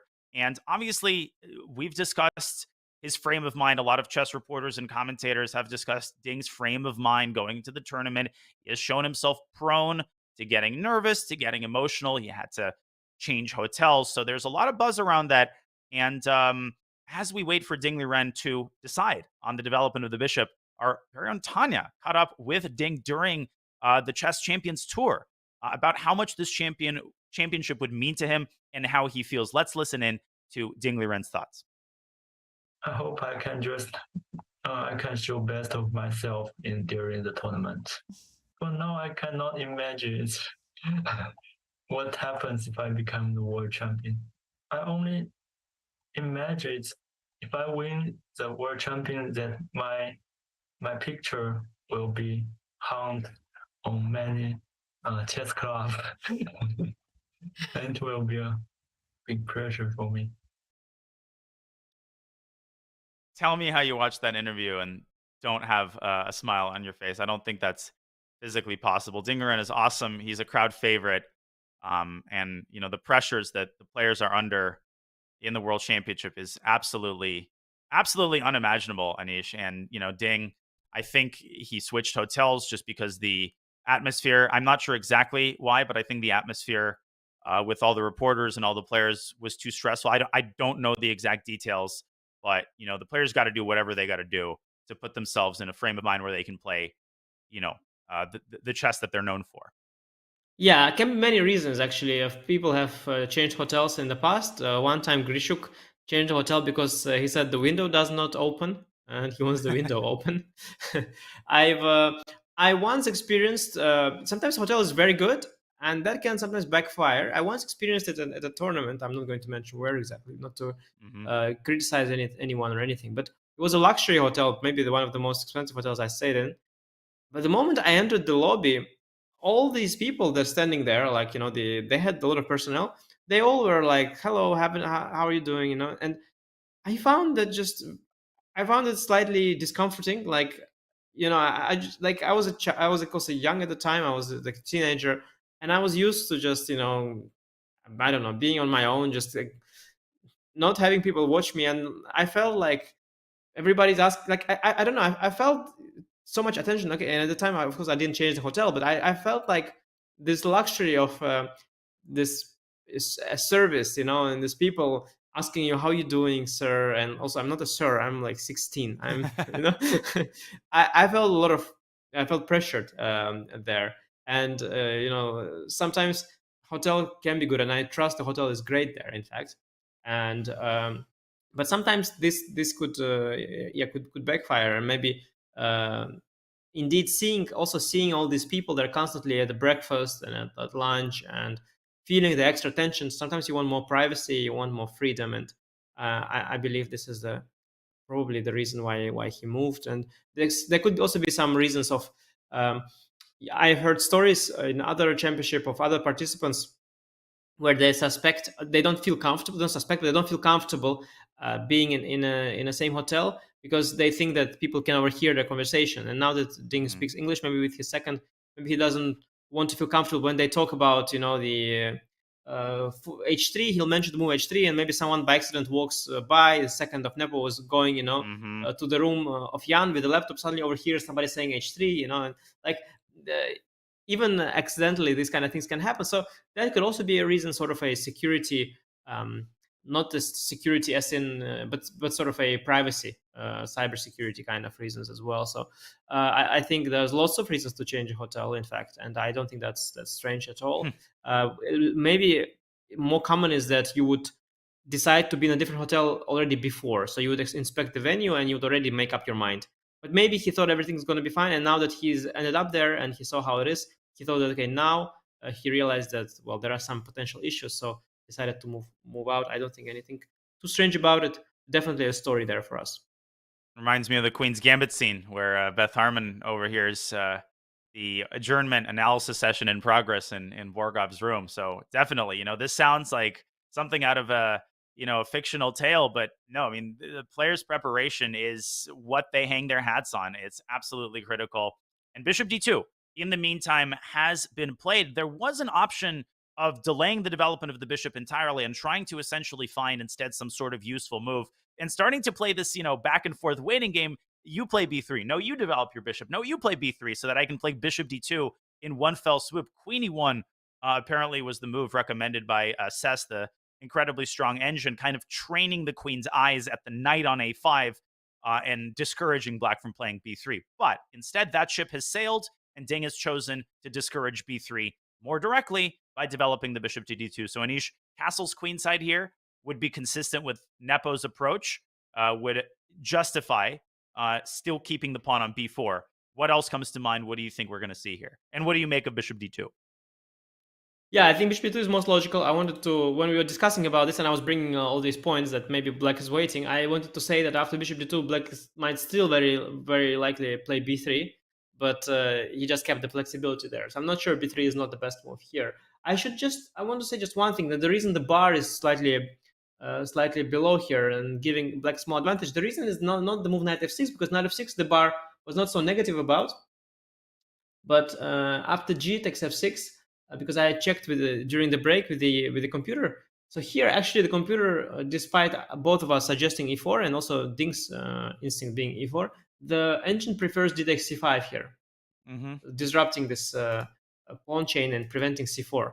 And this position would be assessed as roughly equal, even as tiniest of edges for white. But it's after e4 that the bar has gone negative, and the engine, even my engine that I've turned on, gives black an advantage here, and suggested actually b3 followed by queen b6 and bishop b4 as the first line intending long castle, as I mentioned. Wow. But, I know someone who suggested that. Yeah, but I think I suggested bishop b4 first. I think for some reason, I don't know what reason, the engine prefers queen b6 first. That's maybe a bit more smart, more flexible, keeping the bishop here, only going to b4 in case of bishop d2, and otherwise preparing long castle. So the engines are, of course, we often have good ideas as humans because we know these patterns. We have good strategies, long-term ideas, but the computers, they also see the short-term tactics, and they see the position a bit wider. So the execution is often better. And that's the case here. But Jan's queen c7 is, of course, also all right, as we see nothing wrong with that. And now to bishop d2. I think a critical moment, a big question about b3 or not, because as you mentioned, and I think it's a very relevant point after long castle, rook to c1. That is a relief for white in a sense, because after b3, bishop b1, now the rook actually plays a role here on the c file, and the fact that the bishop is on b1 is not a problem at all, as long as the rook is not trapped in the corner there. So, well, we see the bar just saying that this is plus. Well, queen e1. I think queen e1 is unstoppable, and the knight has to move back, and just everything collapses on the queen side. Yeah, but it was caused by the move b3. Yeah? Otherwise, long castle by itself is nothing really wrong with that. Yeah, maybe rook g8. Yes. It's hard to say. Maybe b3 is not an idea at all for Jan. Maybe he indeed just goes long castle and rook g8. But if he wants to go b3, he should do it now. Let's be clear. Yeah. But then that would beg the question, why the whole cat and mouse game with queen c7 first? Because the concept as we understood it initially was to wait for bishop e3 and only play b3 in response to the bishop coming to e3. I think he's going to keep flexibility here with castle. But you think this deserves consideration? No, it's actually horrible. It's 1 point. It's just lost for that. And the reason is that this bishop before queen b6 was absolutely essential, it seems. Because when you don't control these squares, as you correctly pointed out, due to ideas like queen e1, the knight will have to retreat. The problem is that once the knight retreats, the c-pawn actually collapses. Because not only does the knight no longer support it, but it's also in the way of the queen. So in order for this construction, knight a5, pawns b3, c4 to work, which is a pretty construction, you need the queen on b6 and the bishop on b4 just to secure this knight. So Jan has basically given up on this construction a move earlier, and after queen c7, bishop d2, b3 is not even an option at all, in fact. I didn't realize it's that bad. I mean, I can imagine it's a mistake, but it's like it's losing. So yeah, Jan should focus on something else. I have to say, okay, queen c7, of course, made sense. But after long castle, if I go queen e1, you will still need to defend this pawn. Probably still need to move the queen over to b6, don't you? Yeah, you have to defend the pawn. Yeah, maybe Jan argues that, well, bishop d2, queen e1 are not such useful moves. I can waste the tempo here. And indeed he can.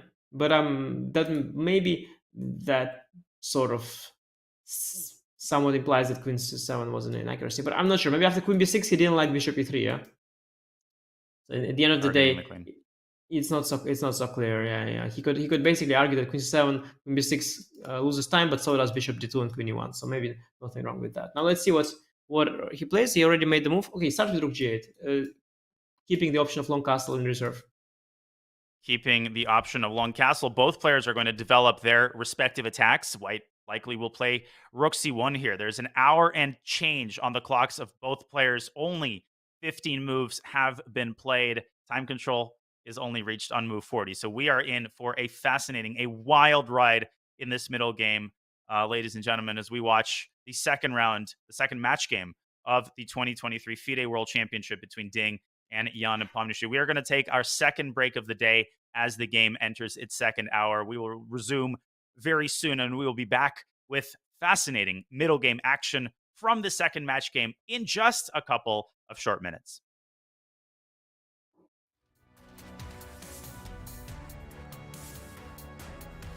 Are you ready to hear the challenge? I'm super ready. All right, I'm just visualizing the board, and let's go. Okay, she's following the rules. She's got the pieces in the middle of the squares. I'm following the rules, Mike. Yep. Now, I don't know what the official rules are on weighted pieces, but being a WF fan... Why are there two queens, Mike? Well, that was a little trick, and that probably cost her a good half second. But that's going to help the viewer beat you. That is true. Okay, now all of these pieces are good. Oh, my scarf! Your scarf is not helping. Neither, by the way, another queen. Also not helping is the 40-degree temperature, and for all you Europeans, that's like 5. Okay. All right, you might need to fix the pawn on e2 and f7, but I know you're getting there. The queen! Okay, so we'll take the queens out for the next attempt. Something I had not thought. Fix f7, fix f7. Bang! Yes! 54.5 seconds. It was the queen! Awesome, but awesome job.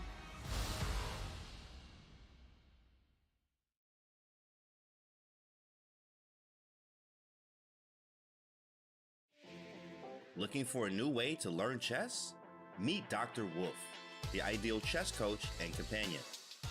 Play against Dr. Wolf as he explains everything step by step, points out strategic ideas, and alerts you to your mistakes. Train with him and go over your past mistakes until you master them. Choose from over 35 lessons created for all skill levels. No matter your level, everyone could use a coach. Download Learn Chess with Dr. Wolf for Android or iOS devices today. Hey everybody, it's Danny here, and as you may know, Chess.com and Chessable are now one, and I'm here to show you how you can make your Chess.com and Chessable one in just a few clicks. To start, let's log in and connect our Chess.com account. I just scroll right here above the browser and click Login. Scroll down and click continue with Chess.com. Now, if you're already logged into Chess.com, it's just going to ask you if you want to approve that connection. I'm going to say yes, sir. But after approving, it'll bring you right back to the Chessable homepage. Now, the Puzzle Connect feature can be found under Tools, and you click Puzzle Connect. Now, what that does after you type in your username is it's going to pull positions from the games you played on Chess.com, create your very own personalized Chessable course, and then quiz you with the positions where you may have missed the best move. And the more you play on Chess.com, the more games it will have to quiz you as long as your account stays connected. It's pretty sweet, and it's going to help you get better learning from the mistakes in your games. Yes, this is a pro feature at Chessable, but if you go to chessable.com/link, you can get 30 days of Pro for free.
Welcome back to the 2023 FIDE World Championship.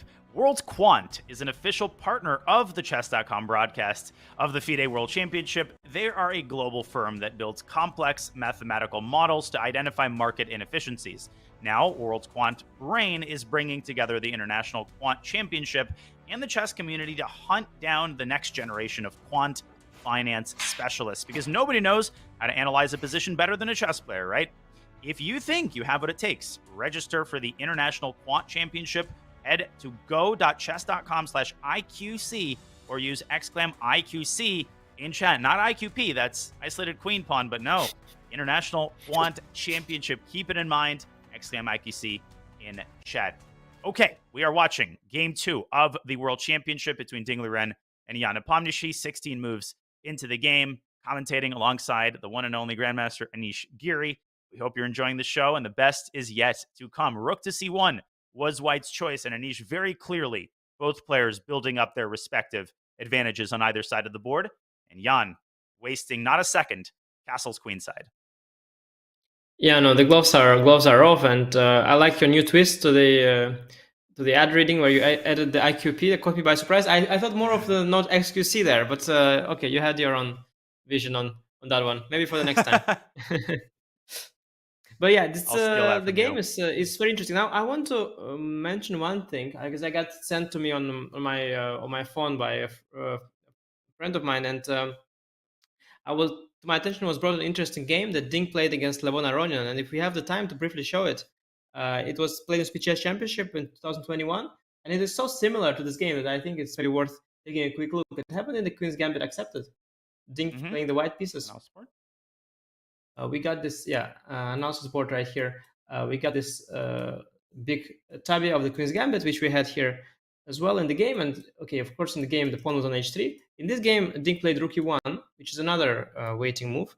And after knight c6, knight c3, b5, we got the same, exactly the same sequence of moves. And here also a4, b4, knight e4 was played. Here, Levon also played knight a5. Here, believe it or not, Ding, that was Ding who was still thinking in Chinese, and before he was speaking with Richard Rapport, and before Richard was his second, he took on c5 with the knight, and after bishop c5, dc5, knight d7, he played this clever move c6, because the pawn is anyway doomed.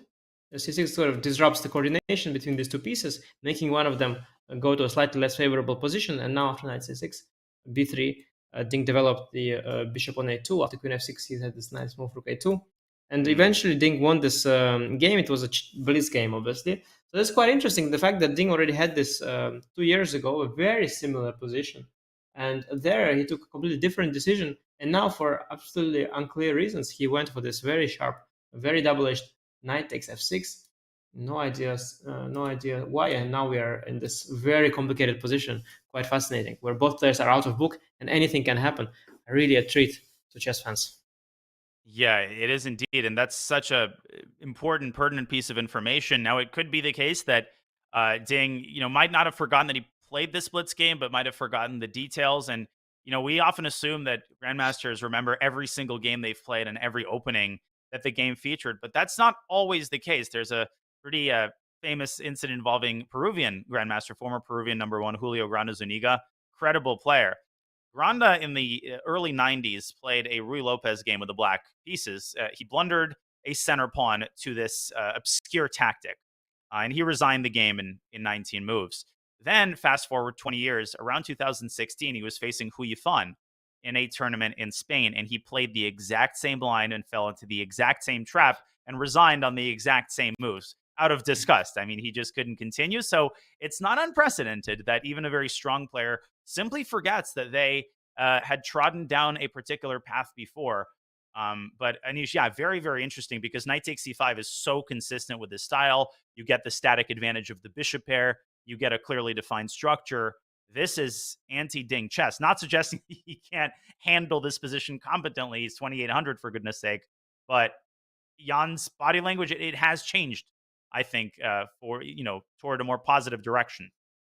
Yeah, I think the biggest change for Jan and the biggest positive is not necessarily a change on the board, but the fact that Ding was out of book this early as well. That's really comforting for him. And I want to mention that the people watching our broadcast should definitely keep an eye on the chat, because I see some hilarious comments popping down there underneath. The chat is always very active and definitely making me smile with their sarcastic comments. Perhaps my last breakdown was a little too quick, and I'll try to slow down a little bit for the next time.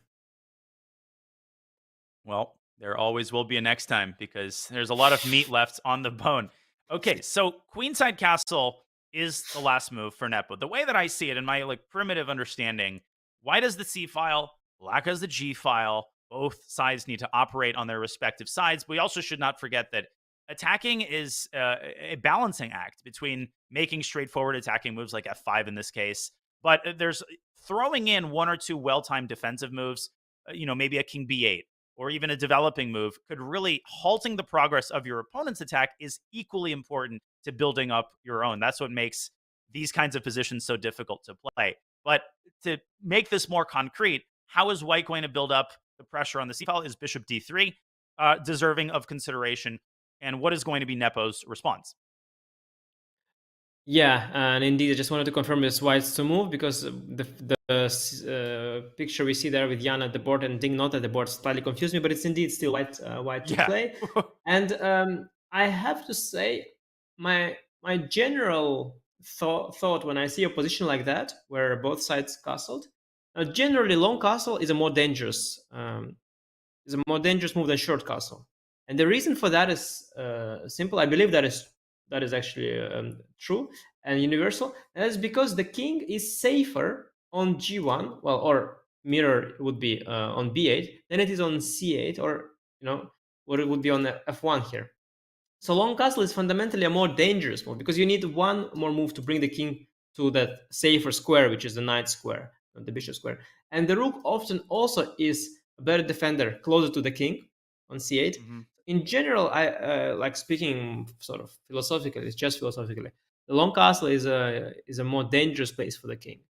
That said, in this particular case, the g file is already, well, it's already open for the rook. You don't need to work on opening it any further. All you need to do is at some point throw in at the right moment, throw in a move f5, opening the bishop as well, and then find a way to pressure the king, and perhaps maybe getting the bishop out and simply doubling on the g file is another way of doing it. It's a little bit more straightforward. It's much more intuitive how black would play. White's plan much harder, because of course, if you were to somehow break the c4 pawn, if you were just to crack that the defensive fortress that black has here with the knight on a5, pawn on c4, and queen on c7. If you were to crack that weak point in black's position, or rather a strong point, then the king side, the queen side, or black's king will sort of collapse. But the question is, how do you do it? On bishop d3, I like the idea behind it. You apply the pressure here, but do you really have a threat? Of course, I'll go king b8, moving out of the C file and completing that castle properly, because as I said, the king belongs here or even more in the corner. And now how to apply the pressure? Knight d2 not possible. b3 I will always meet with c3, and the pawn will then become a rock here on the this would just be just a rock. You can't touch it. Queen e2 also fails. We should point this out because That's it important. makes sense conceptually, but c attacks the queen. So and it's not check anymore.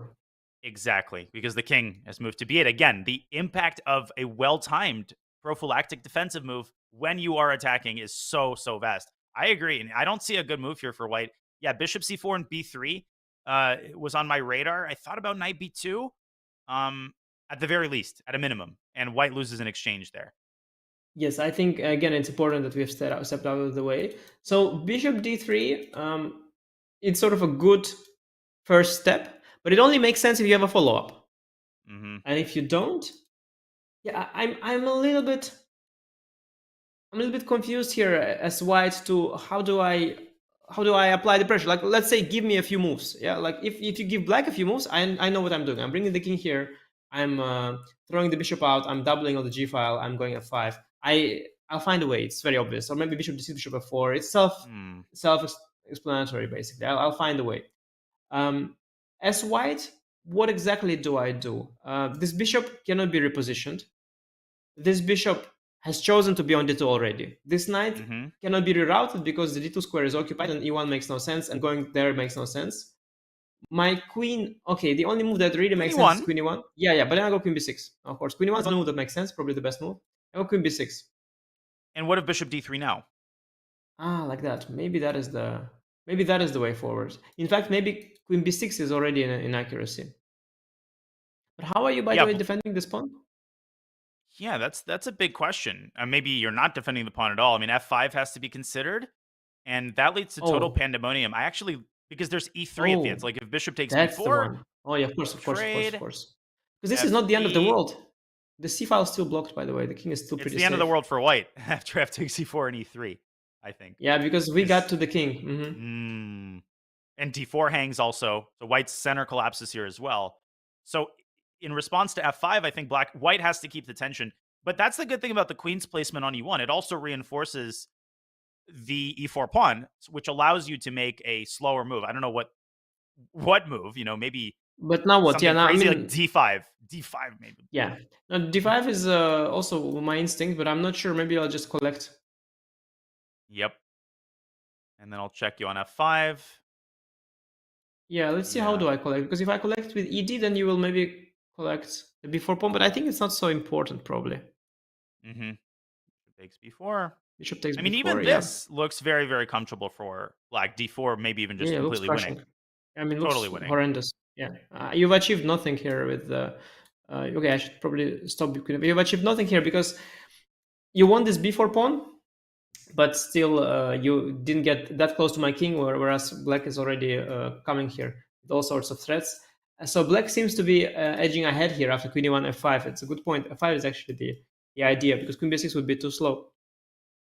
But what else can white play? White can actually anticipate f5, because maybe f5 is the main move that is dangerous, because the other stuff is maybe quite slow. So you could maybe place the queen on e2 instead, and then bring the rook to d1, or not, or just place the queen here, because queen on e2, it also stays in touch with the knight. We forget the b4 pawn, but a little bit more defense here, and some potential attack on the c4 pawn in some variations. So maybe queen e2 is also a move to consider. And it's not so easy, once white puts the queen on e2, to actually topple the e4 pawn, because the last thing you want to do is give away your light squared bishop in the process. Without the services of that bishop, the pressure on g2 stops being all that scary. And in the long run, black's not going to be able to keep the integrity of his queenside pawn structure forever, right? I mean, he has a couple tempi, but he has to roll up his sleeves and get down to business, or eventually white will coordinate. I also would like to point out, I pointed this out around the same time in the last game. Again, the time situation, time control is vast, 2 hours for 40 moves. Well, 47 minutes now on the clock for Ding, and the position is not getting any less complex. I would hazard a guess, Anish, that the next 5 moves are going to be wildly complex. Perhaps some of the most committal and important decisions that the players have made all game, and they've already made a lot of important decisions. You know, Danny, I'll be frank with you. I didn't actually understand the position at all of what's going on here. And I was sort of trying, but I really didn't. And I did? No, but you helped me out there. And now, basically, I understood that basically now I think the Ding will get crushed. There's my prediction. I'll just spare I'll spare no harsh words, or I'll be rough there. I think Black will just break through here, because I think the position is really, really bad for White. Because the only move that makes sense to me is Queen E1, and then F5 is very strong, as you pointed out, and I just don't see a good response. I mean, and I also don't think that this suits Ding very much. It reminds me a little bit of the game at the candidates. So I'm thinking Jan is in a very good position here. I don't even know why the bar is this not this balanced. In fact, it looks quite bad to me for Black. I don't see the move. D5 and Bishop B4 come to mind. They're bad. Are you going to go King H1, Rook G1, or what? I was actually pretty partial to your idea of Queen E2 and Rook FD1, because I've been staring at that position, and I don't mean to, force us away from this line, but just if you can hear me really quickly, let's say at Rook F or F5, Rook FD1, how does Black actually get things moving in the center? Because White wants to maybe move the bishop away from C2, etc. What would you propose here? Well, first of all, F5, I'm not sure you couldn't just take the pawn. Now you protected the knight. That's a good point. F5 is maybe, I guess here the move is King B8, probably the universal move to move the king out. And now we go to D1, yeah? Yeah, Okay. this defensive setup. Okay, so no, I think I still don't understand the position. That is what's happening here. Because now that you made these 2 moves, I'm not sure. Maybe I just developed the bishop with Bishop D6. What is your next move? You wanted Bishop E1 or B1 or? Yeah, maybe Bishop B1, Bishop A2. Because this move Bishop E1, by the way, it's a horrendous move. Yeah, the bishop is never good on E1. It's doing nothing. Bishop B1, Bishop A2. Yeah, that's possible. Although, yeah, you give me the square, but I cannot use it because the C4 pawn is hanging. I could double on the G file. That's another, stock idea that could be applied. Yeah, we could try it at any moment. Shall we try that? Rook G7. Okay, Valbar didn't hate it. Didn't hate it. Didn't love it at all. By the way, but okay. Yeah. Bishop D3 plate. Okay, that's a big move. Your Bishop D3. Okay, we go back to the live board. Ding has just carried out Bishop to D3. Of course, the bishop cannot be captured because the queen is X-rayed by the rook. And this is the move that we started with, right? This is the straightforward move. We thought, though, that after King B8, Anish, we thought that White didn't have a move after King B8. I think I know what he wants. And actually, I already thought about it that time, and then I forgot. I think he's thinking about taking, followed by B3. You said knight B2, right? Yeah, knight B2 at a minimum. I'm thinking Queen E2 is the idea. And pick up the knight with Bishop F4 check. Yes, but you probably bring the queen to D6. And then when I was planning Bishop E3, but now I realize the E4 pawn is hanging, and I realize I don't have a good square for the bishop because Bishop E1, as I mentioned, is a very sad square, and there's Queen F4. Rook C2. And if Rook C2, then do you want F5? Just basically say, I'm giving you the knight, but look at what I'm getting in the center and on the king side. I'm getting like the ideal setup. F5, bishop takes E4, queen D5. Ooh. Yeah, also this bishop is unopposed. There is no more light squared bishop that could potentially head over to E4 to neutralize it. And this is very, very nasty. Now this bishop is raging and the rook is raging. And no, I think I'm going to stand by my prediction that Ding is getting crushed here. The way I see the outline of this game, I'm having bad vibes. I've played both of these players, and I think Jan is loving it right now, and I think Ding is drifting. Inexplicable, honestly, this knight f6 gf to take such major risks when he knows knight c5 is a safe pattern he's played before. It's really But maybe there is some resource here because the bar is not too. Okay, it's actually pretty bad. It's -1. Yeah, the bar is actually not happy at all. F5's coming Yeah, next. and very often when the bar is at, bishop d3 was a mistake, and it's hard to make a kind of quote unquote apology move. The coach that I mentioned, Gregory Kaidanov, he would call this saying sorry, basically doubling back and just playing a neutral move. Clearly, Ding has a tactical idea that he will be very likely to carry out. And Nepo, I mean, he just senses it, right? He senses that Ding is losing the flow of the game. Without hesitation, king b8 is on the board. Prophylaxis to take the sting out of bishop takes c4. And you are right. You made a good point. So the bar is saying -1.5, but actually, with all kinds of slow moves, Ding has a tactical idea that just doesn't work. Oh, bishop to f1. Oh, that is his idea. Okay, I see. Oh, it's a defensive idea to reinforce the g2 pawn. Interesting. Wow. Interesting. Rook to e1 has been instantly played by Ding. Yeah, we thought it was an aggressive idea to capture on c4, but the idea is just he just wants a defensive setup. Actually, the setup kind of makes sense optically because you defend g2 pawn, e4 pawn is defended by the rook, and you target the c4 pawn with the bishop. So it is a very nice looking idea, but there is a tactical flaw with it. And I suspect the tactical, because of the bar, bar is saying it's over. So I suspect the tactical flaw is f5, ef5, and maybe it's rook d4 or something like that. That is just yeah, I guess that's. Oh my god! Yeah, look at the bar. Look at the bar. The bar stayed there. The bar is like. There's a double rook stack, Anish. I think knight d4, rook g2, and rook f2, queen h2, and bishop h6. I think we got to show that mate. Yeah, I obviously didn't even see that, but I can trust you on finding a nice puzzle rush mate in a split of a second. That is a beautiful checkmate. That's a teamwork. I'm giving a rook, and you are showing people why I did that. You're making the substantive moves, and I'm finding the low hanging. Oh, okay, please, forcing please. lines. No, please. Okay, and if no, it's just rook d4 crushes. And I find it instantly the whole thing because I see the bar, so I know also that if the eval is that bad and position doesn't look that bad, there is something here.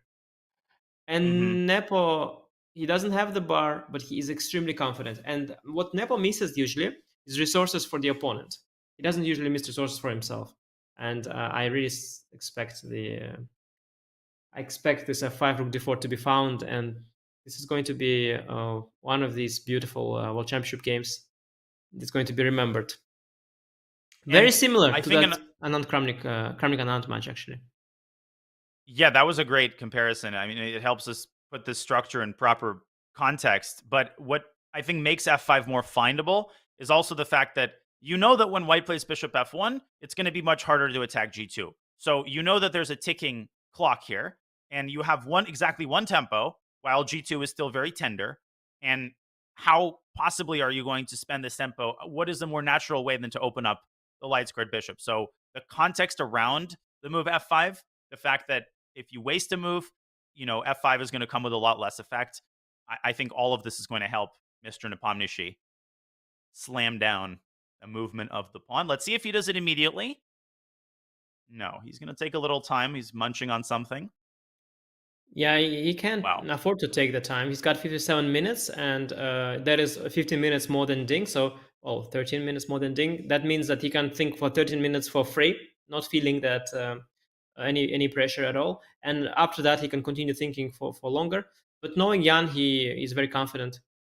He probably already sees f5. He will take his time. I don't think he will blitz out f5. That would be old Jan, the Jan, or rather young Jan. The Jan that was blitzing out everything and being impulsive. Well, that's the Jan we have here. Okay. It's a confident Jan, though, right? It's amazing. A confident Jan. Look at it. It's unbelievable, by the way. I mean, it is unbelievable. He's got 56 minutes. There's absolutely no need to play it this fast. But yeah, it's impressive. And this is Jan at his best. It's always unnecessary, but it's always very impressive how he's crushing once he smells blood. Incredible. And we sensed this a little bit yesterday when we thought the game was moving in his direction. Obviously, later on, he let Ding back in the game, but you just feel the tension changing, the air currents shifting as Jan plays f5, and Ding is now in mortal danger. Is it an exaggeration to say that white is objectively lost here? No, by no means. I mean, besides the bar indicating that black is lost, also we can see it on the board. We can sort of see the justification of it on the board. We can just see that. We can see why. You don't need to tell us why white is lost. I mean, there is this rook, there is this bishop, and there is this point collapsing. That is like the stronghold that white has, preventing this beautiful geometry from working together. And that stronghold is collapsing. So you have like a weak point in your defense. You have one defender, and that defender has been taken out. So no, he's getting destroyed here. He's getting absolutely destroyed. And Ding is not himself at all, and he confessed yesterday in the press conference as well. It seems that it's true. He's struggling with the tension of the match, and this decision followed by poor play, but especially this decision, it is just weird. It's just not him, and I don't know, what happened. He has the spirit, he's got the desire, but something is off. And is by move 18 with the white pieces, he's lost. And after he got out of book, he lost the position basically in 7 moves.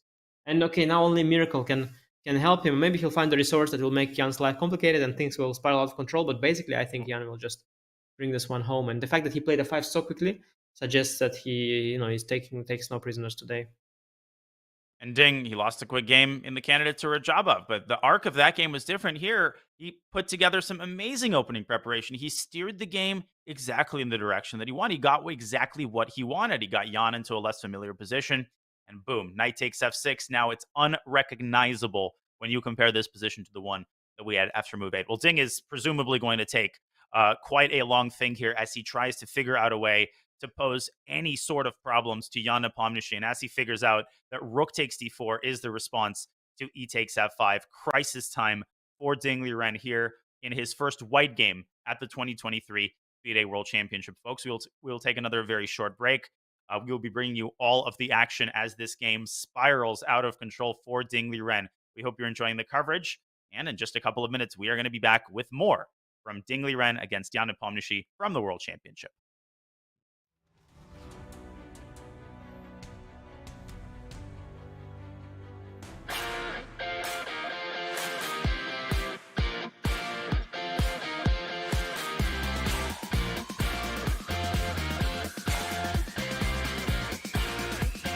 I do recommend Meetup to a lot of my friends that are looking for different things. Wine tasting, movies, book club, meet a lot of new people, a lot of new friends, and it will make you more social.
A shocking turnaround in Game 2 of the 2023 FIDE World Championship. Ding Liren, with some amazing preparation for H3, steering the game in his direction, and then bang, just like that, an ill-timed decision to take on F6, enabling Jan to develop furious kingside play. And that furious kingside play has now been transformed into a decisive attack on all sides of the board. With his last move, F5, Jan opens up the long diagonal for his bishop and puts into motion an attack that can hardly be stopped by White's poorly coordinated pieces.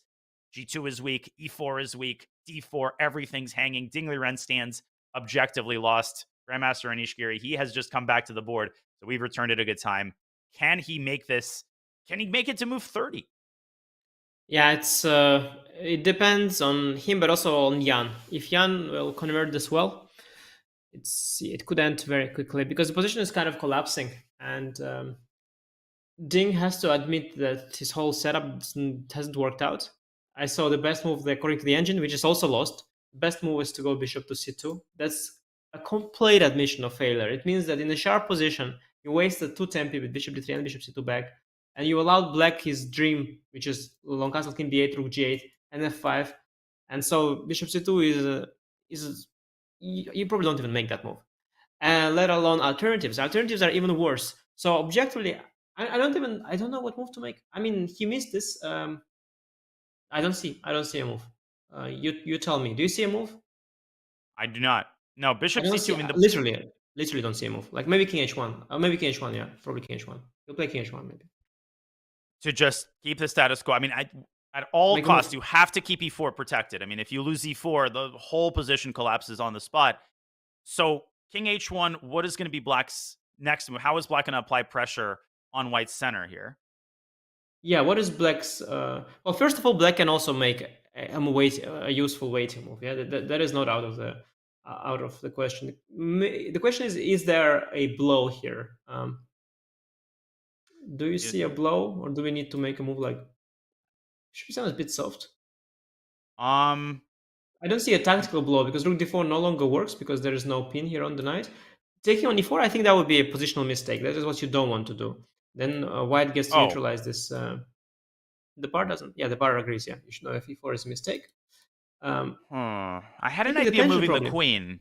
I had the idea of moving the queen, but I don't know where. Yeah. Maybe we don't need to. Maybe we can prepare moving. Like maybe you can play king to a8 to get out of this potential check. Maybe we can start with bishop to d6, though. Then we no longer have rook d4 option. Maybe king a8. What about king a8? King h1, king a8. No, the computer. Oh, it doesn't like it at all. Yeah, for some reason, king because a8. Is EF? Is it still rook d4? I think it still is, right? EF rook d4, and here apparently there's a defensive move that white has, which keeps things under control. Maybe just bishop f. Maybe bishop f1. Eval bar doesn't. You have this moment of anticipation. You make a move. Okay. Now, wait, one second. Now let's go back. Why couldn't we do it right away? So EF, rook d4. Because there's bishop f1. Oh, there was suddenly. And there was a check. There was a check. I made a harmful move instead of making a useful one. Amazing. Wow. Amazing. The chess is so subtle, yeah. King on maybe a8 I should just checked. Maybe just a bishop move or bishop e7. Maybe just. Maybe a neutral move. Not the best. It's not so easy. Not so easy. Okay, king h1 is probably the best move then, practically speaking. That's the last. No, go ahead. Not sure. No, I was going to say that king h1 is still almost an admission of failure. You have to basically halt all of your queenside activity and just say, I'm at the mercy of my opponent now. Go ahead. Of course, absolutely. By the way, speaking of the queen move, let's try one. Let's try one. If let's say I go queen to b6. I take c4. Maybe bishop b1, because maybe if you yeah, you can take c4 maybe. I was thinking that then I will kind of break through here. I don't know, with the bishop or maybe the pawn. Maybe first collect this bishop and then fe4. I was also wondering what happens if you just wait and maintain defense of this pawn. Yeah, that's probably best. Yeah, queen b6 doesn't quite do this. Yeah, because threading the bishop is not really threading the bishop. It doesn't make much sense because you anyway might drop back next. Yeah, you have to make a useful move here. What about bishop to d6? Now ef5 becomes a thing, yeah. And now, gosh, there's so many options on every move. There's like bishop f4. Yeah. I mean, but it can get out of hand though. Yeah, if we allow some bishop e4, it can get out of hand. And this is what Ding wants, right? He wants to introduce an element of chaos to the position. And king h1 is what it forces black to make a decision. And black's number of candidate moves here is vast, which is not necessarily a good thing. But 30 minutes now for Ding Liren, and he has not made a move yet. It's been rare for him to come back to the board, oddly enough, and actually take time making his decision while sitting at the board. If he plays, he takes f5, the game is over immediately. And I'm a little bit worried, Anish, I'm a little bit worried that he might get stubborn and just basically get tilted and play he takes f5. And here, that's it. I mean, if this happens, it's resign time. Yeah, I would hope for Ding that this is a little bit too cooperative. No, I think by this point he realized the gravity of the situation, and he realized that things are going badly, but he doesn't have to lose on the spot. And I think king h1 is the only move that comes to mind that doesn't make your position worse. Maybe some panic like d5 is possible, but king h1. Well, it's not easy to finish it off. I mean, it's maybe early to say that it's completely over because you have to. It's not easy to finish it off. There is no blow here. You have to set up a blow. I'm not even sure how to do it. Yeah, no, it's and when you look at the engine and the engine suggests king h1, it's very easy to do this thing. I would call it false explanation. There's a word for it, I think, in psychology, where you know the truth of something and then you think the explanation is one thing, but it's actually completely another thing. So you think, oh, well, king h1 is so obvious because you move the king away from the x-ray of the rook. But the real point of this move is actually just to wait, right? Because it's the only useful move. White is almost in Zugzwang, and it's not so easy for black to accumulate the pressure. Because if you look at this from the perspective of a human wants to do concrete things. So once the concrete moves have been rejected, then you have to realize that a waiting move is played. When you look at the computer, you don't realize how many other tempting options there are that you have to rule out before you settle on something like king h1. And that's exactly what Ding is doing. He doesn't have a lot of time to do it in, though, as he drops below 30 minutes on top of, a terrible position. Yeah, okay, we speak of king h1 as a sort of a best move, but I'm not even sure that is the case. But I think practically that is probably the best shot, just waiting. And here, I like this. Maybe this idea of e5, maybe it's a little bit wicked, but maybe it's possible. Don't know, maybe. But I also peeked here at the engine suggestions, and the engine is very, very cold-blooded. And the first line is just move f6, just improving the position and maybe introducing the idea of queen g7. It's quite cool. The other suggestion is even classier. This is really good stuff. Bishop g7. Now I like the first line here. Of course, I would be worried about bishop b4, but the instructive position appears here after e5. Here the engine says by far the best move is bishop f8 back. Very cool, creating a long diagonal with the bishop. But yeah, this is all unrealistic. I think none of this will happen. We will have we will see another move after king h1. Maybe this e5 move. I think white should go d5, create sort of a mess, and try to at least trade the strong light square bishop. And here, even though you lost the pawn, the situation kind of changed around because there's no more attack. The king is pretty safe. We have some chances. So yeah, I think not easy. This f6 move is very strong, but it just didn't occur to me. It's just so weird and out of normal pattern recognition that it just doesn't come to my mind. But it's a very strong move, and the most useful one perhaps. Yeah, I mean, Nepo would have to take his time. But if I may, let's take a quick break from analysis and just check into Ding himself, because all of this is contingent on him, first of all, playing King H1. So, that's a bridge which is going to have to be crossed if he finds that waiting move. And I just want to meditate for a second on what's going through Ding's mind right now. I mean, all of his hopes of converting this excellent preparation into a win have been dashed. Nepo experienced a disappointment of his own yesterday, but Anish, this cannot possibly be compared. I mean, Nepo had winning chances. Okay, he let them slip. The game ends in a draw. Here, everything into the wastebasket, but you're also likely to lose the game. And a loss in your first white game, I don't think it can be overstated how much of a blow that would be to Ding Liren as he still tries to figure out a way to make things messy. Yeah, it's a disaster. I mean, it's not even close. Missing some winning chances when the match score is equal versus losing the first game, I think it's not even close. Like yesterday was business as usual. Also, Jan didn't miss a win. It was winning chances. It's all very abstract and it was far from over. But this is real. If you lose the white game, besides, okay, first of all, losing that's just absolutely awful in a match, because now you need to come back. Now it's on you. Now every draw is a bad result. Now every day you are trailing, you are in a bad mood. Of course, you'll try to somehow fix that, but it's easier said than done. And I think the mood is essentially bad. And what makes the matters even worse, losing with white means you play next game with black. And you're not going to take risks with black just yet because it's too early and you don't want to lose two in a row. But it means that probably you're not going to get an opportunity to strike back. And you want to strike back right away. And so losing with white is extra bad also because you wasted the white game because next one is black. I mean, it's just so bad on so many levels, like really, really, really bad. Like it's just bad. So I hope now this is not what goes through his mind. I think right now he's focused on the position, he's focused on the board, he's got concrete problems to solve, and that's when you can actually try to go deep and calculate. But as he's a good calculator, he keeps calculating variations. He sees that it just nothing works. Of course, EF Rook D4 is what he missed. He sees that now.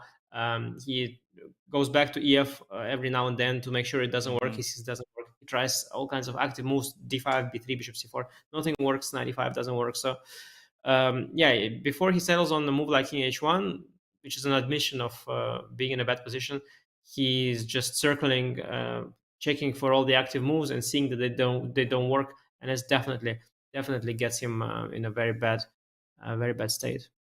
He seems close to making a move, still burning his time. And the last time that someone in a World Championship match lost the second game with the white pieces, the last time someone lost the second game was 2014. Carlsen defeats Anand with white. Last time someone won with black in a second game was Veselin Topalov. Vladimir Kramnik against Veselin Topalov in that very famous match in 2006. And Alista, if you're watching and you don't know, look that matchup on Wikipedia and read about it. That was an absolutely crazy match that ultimately came to be known as Toilet Gate. But in game two, Topalov, he had forced mate in something like 3 moves. He missed it, and he loses the second consecutive game. Then the match gets really heated, and it ends up being decided in a tiebreak. And we have a move, and it is Bishop C2. Well, and first that line of was, the in engine. fact, incredible. Ding does come up with a way to stave off defeat, and he admits failure, but that's what you got to do in these situations, damage control. Yeah, and what you mentioned, this Kramnik Topalov match, I mean, besides the scandal, there's also the chess been really spectacular. And I should, like a pro tip, let's say, that there is a book called From London to Alista, and it's an incredible book. It's written by Evgeny Bareev and Levitov, who was the part of Team Kramnik, and that's a recount of Team Kramnik on the matches, World Championship matches that Kramnik has played from London, where he faced Kasparov, to Alista. And Alista, that was the one with Topalov. There was also a match against Leko in between. And these personal accounts of his second, and of course, quoting Kramnik himself, interview Kramnik himself, this book is really fascinating. One of my favorite books, I think, definitely my top 3 of favorite books I've read about chess. So if you are into chess and want to to read something fun about the World Championship of the past, there's definitely one I recommend. What came to my mind, and I again repeat it over and over, it was not a game 2, it was probably, I think, game 3, but the analogy between the Anand Kramnik match, I think, is a lot closer here, because there is where the score was equal, and Kramnik lost the game with white. It was also early on. It was not game 2, but game 3. But even the pawn structure was quite similar. So I think if we are to see a loss of Ding today, the analogy with that match will definitely come to mind. But currently, after bishop c2, it's on Jan to prove that his position is really winning. Yeah, and as we established, there is no comfortable move necessarily. There's no forced win, first of all. And the last thing you want to do is take on e4 prematurely, give away the main engine of your attack, the light squared bishop. So there's a whole series of general improving moves. That's what we were testing, right? You can develop the bishop on f8. Once you see the move f6, I personally can't unsee it. I keep looking at f6, and it's such a cute move because queen g7 is threatened, and it just increases the blood flow in your position. But again, it's one of those things. You see the engine move, you can't unsee it, right? You can always spot it in a sea of possibilities. But put yourself in Jan's shoes. F6 is just one of 6 or 7 feasible candidate moves that include bishop e7 and bishop d6, and you could reposition the queen, and you could push e5. So he's got some work to do. Let's not pretend that this is over or even close to over. Accuracy is still required, and Ding is not about to fold over and die. Oh no, not I. Yeah, I agree. To that song yesterday. and I have to say, is that the 80s or not? I think that's 70s. That's I Will Survive. Oh. That must be 70s. Okay, that's not the kind of the music that is relevant for this match. So please brush up on your music repertoire there and bring us some novelties from the 80s tomorrow or day after, in fact. But I think it's unfair to talk about f6. I don't know. Like, I know myself. I'm I have my strengths. I have my weaknesses. I wouldn't play f6. I don't see that move. F6 is just not coming onto my radar, and nor did it come to Jan. And he played knight to c6. Interesting. Which attacks the d4 pawn and the bar exploits. Loved it, by the way. Wow, Jan is so confident right now. He just smells blood. He spent 3 minutes, and so many options he had. He spent 3 minutes. The ball is back in Ding's court, as our chat is saying here correctly. Ding's problem is on the clock as well. I'm not sure it's a bigger problem. It's arguable what's bigger problem, but it's an additional problem to the situation on the board. And knight c6 looks strong. The problem with bishop c2 was that it released the pressure from the c4 pawn. Now the knight could come back into the game. Now the knight also joins, fight for the center. And all these pieces are nicely working together. Jan has a great feel for harmony and a wonderful move, and smells blood, plays so quickly, puts the pressure. He's got to bring this one home. Just so impressive how he's operating. He's like pressing the piano keys first on the king side with rook g and f5, and now in the center, he's just he's pressuring the points where white is the weakest, and he's doing it at exactly the right time.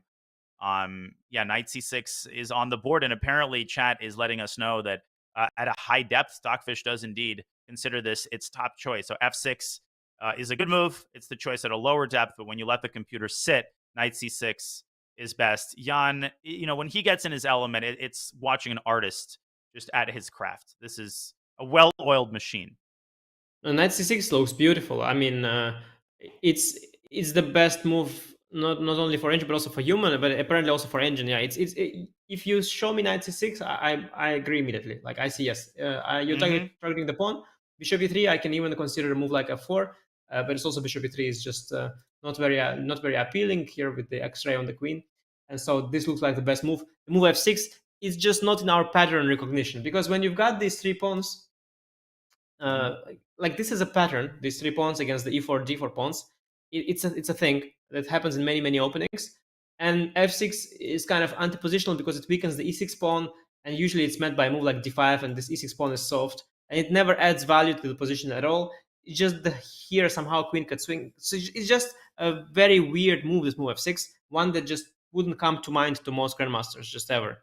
And so I was never expecting f6 to happen, and knight c6 actually is a good one. Perhaps this is why maybe king h1 was a better defensive attempt, keeping an eye on the c4 pawn, because this knight c6 move would not be possible. And now, yeah, Jan found this pretty quickly.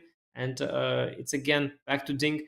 Maybe bishop e3 after all. And because if you go f4 and win the pawn, at least the bishop Oh, on wait, b7. there's takes in bishop f4, though. There's even a tactic there. Yeah, I didn't see even the tactic there. Wow. It's still good for black, probably. Queen takes f4 Just and takes pretend that you saw it. Bishop d6. Yeah. Checkmate nonetheless somehow.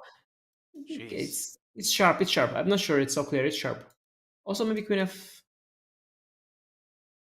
Maybe I have queen e5 and g3. Maybe queen g5 and bishop c5 and queen takes g3. Bishop g7 also. Queen g5. Yeah, I was trying to go bishop c5. Bishop c5. Oh, beautiful, beautiful, beautiful, beautiful, beautiful. But maybe white can go g4. I don't know. Yeah, and try to hang on. No, of course you are in your element here. It's yeah, I love these positions. It's tactical skirmish. Yeah. No. Well, even this is good, but yeah, I don't know what else to offer, because you don't want to just lose the d4 pawn and keep all this pressure on the e4 pawn as well. You just lose a pawn. As they say, in such cases, black is up a pawn and has the compensation. This is one of these exactly. Cases. Now it's funny because this bishop f4 trick we just saw. Does it mean that knight takes d4 is not strictly? I mean, it is more of a threat here because in this version, bishop f4 doesn't pick up the f pawn, so that would be probably an even worse version for white. But the problem isn't as much that knight takes d4 is an unstoppable threat. White is like weird; it's out of moves. I mean, what does white do? Bishop b1, maybe bishop b1, actually inviting knight takes d4 and just praying in that resulting position that you're not going to get checkmated. What do you think of that? Yeah, let's look at that on the announce board. After bishop b1, knight d4, knight d4, d4. Indeed, bishop f4 is a thing. So knight d4 was not actually a threat. So if anything, Jan has just brought the knight back into the game just to put the pressure. Ooh, something else happened. Something else entirely. To the live board we go. Bishop to g5 is on the board, cutting off the g file. Yeah, a reasonable looking move. But there are all kinds of I don't know, all kinds of X-rays. Woo! All kinds of X-rays in the picture. A lot of tactics there in the air, but maybe nothing immediate, right? Nothing immediate. Yourselves in. This is where you want 53 minutes as opposed to 19 minutes. Well, there's all sorts of sacks. There's knight d4's rook takes g5. You could sack in the center and take on the king side, or sack in the king side and take in the center. I don't think knight takes d4 actually works because white picks up the rook, and I'm not impressed with that idea. No, I mean, we can consider the sack, certainly, and black will have great compensation. The question if that's the best. We could also consider not a sack.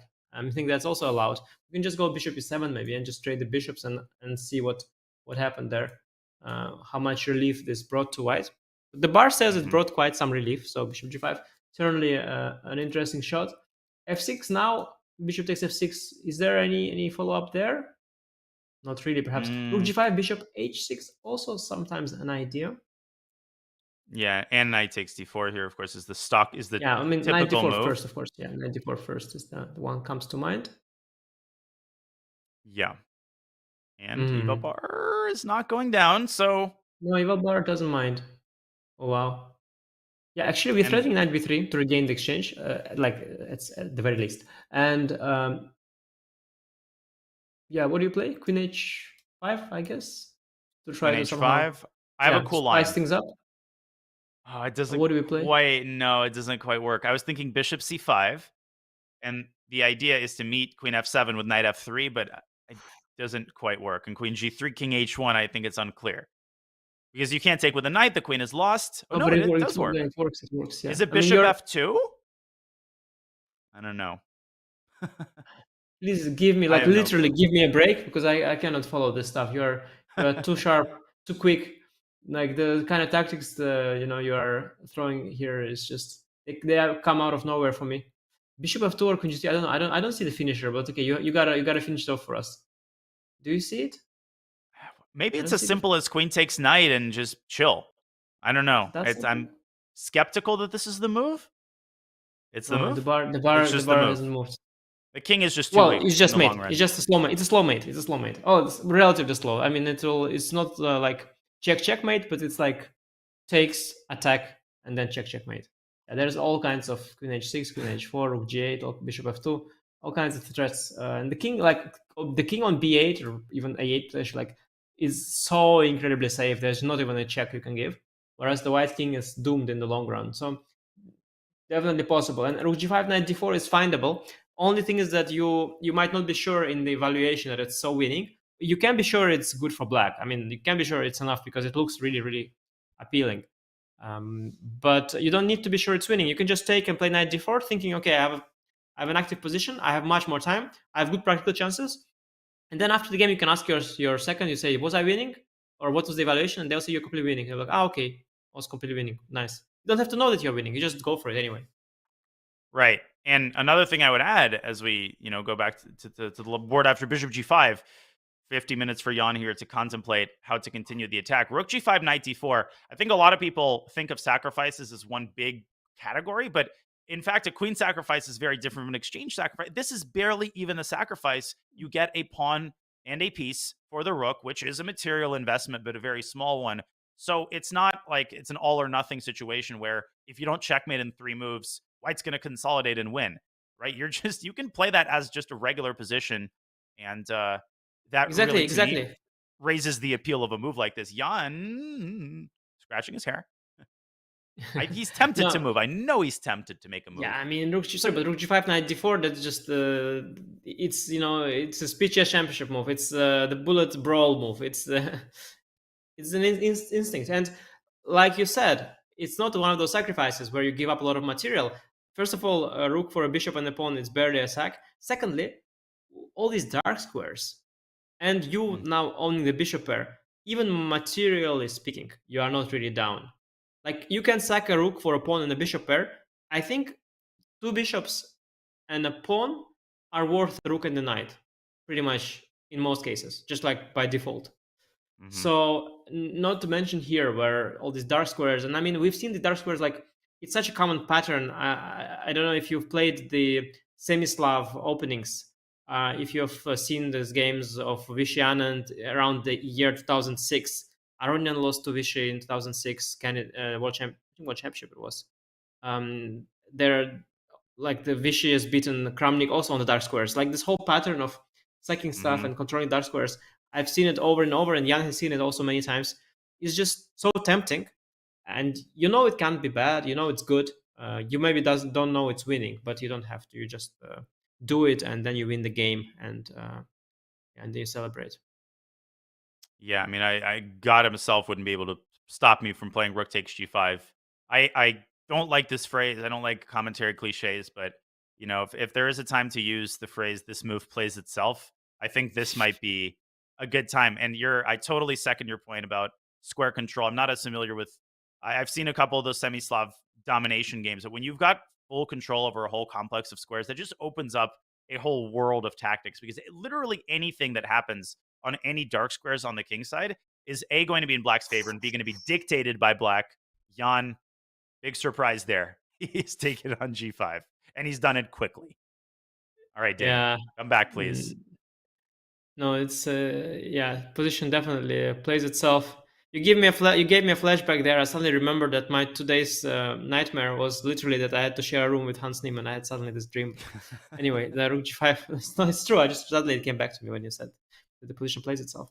But yeah, knight g5, knight d4. It's soon going to be a matter of converting, and also the conversion, it will probably happen automatically because you have to bring all your pieces forward. You have to bring the bishop out, the queen out, the rook to g file, and I think conversion is not going to be too difficult. No, and not to be a pedant, but technically it's not a rook sacrifice, it's an exchange sacrifice, which speaks to our point, right? That it's really not as big of an material investment as it may appear. Not taking anything away from this move. Jana's playing brilliantly with knight c6. I mean, playing on all sides of the board is always produces an aesthetic effect on me. B4, c4, close the queen side. Knight c6, hit the pawn. Rook takes g5, use the g file. Now back to the center. So he's just operating, like a skilled pilot. And knight takes d4 is coming.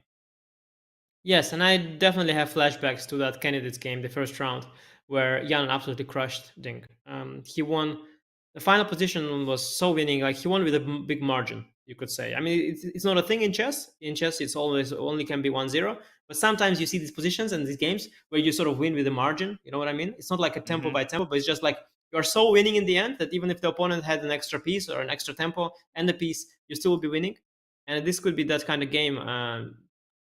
Yeah, sometimes Jan's playing tremendous, and sometimes Ding is collapsing. And I guess it has to do with the pressure of the of the championship, the pressure of the first round.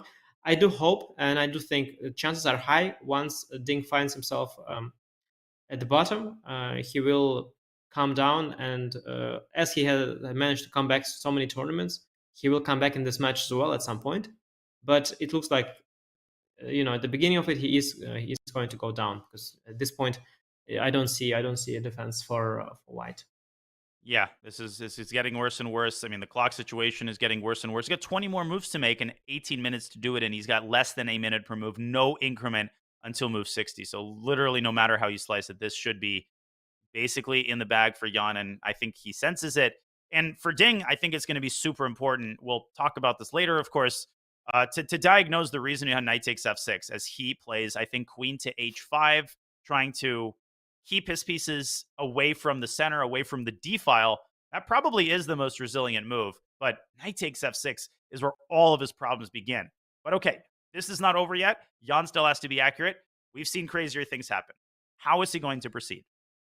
Well, he has to see your tactic that you just found immediately, which was a little bit weird of a tactic, right? This bishop c5, I don't think it's the only way, but it was it looked very efficient. Bishop c5, queen f7, knight f3.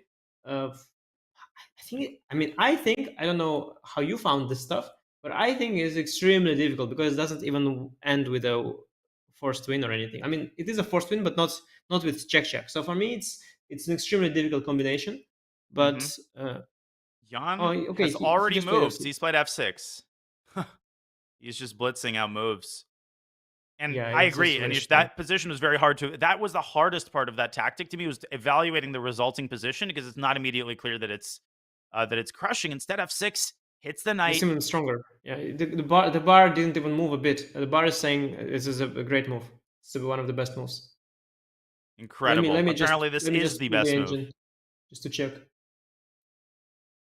Let me just... Yeah, it's incredible. It is the first line, which is 5 being the second.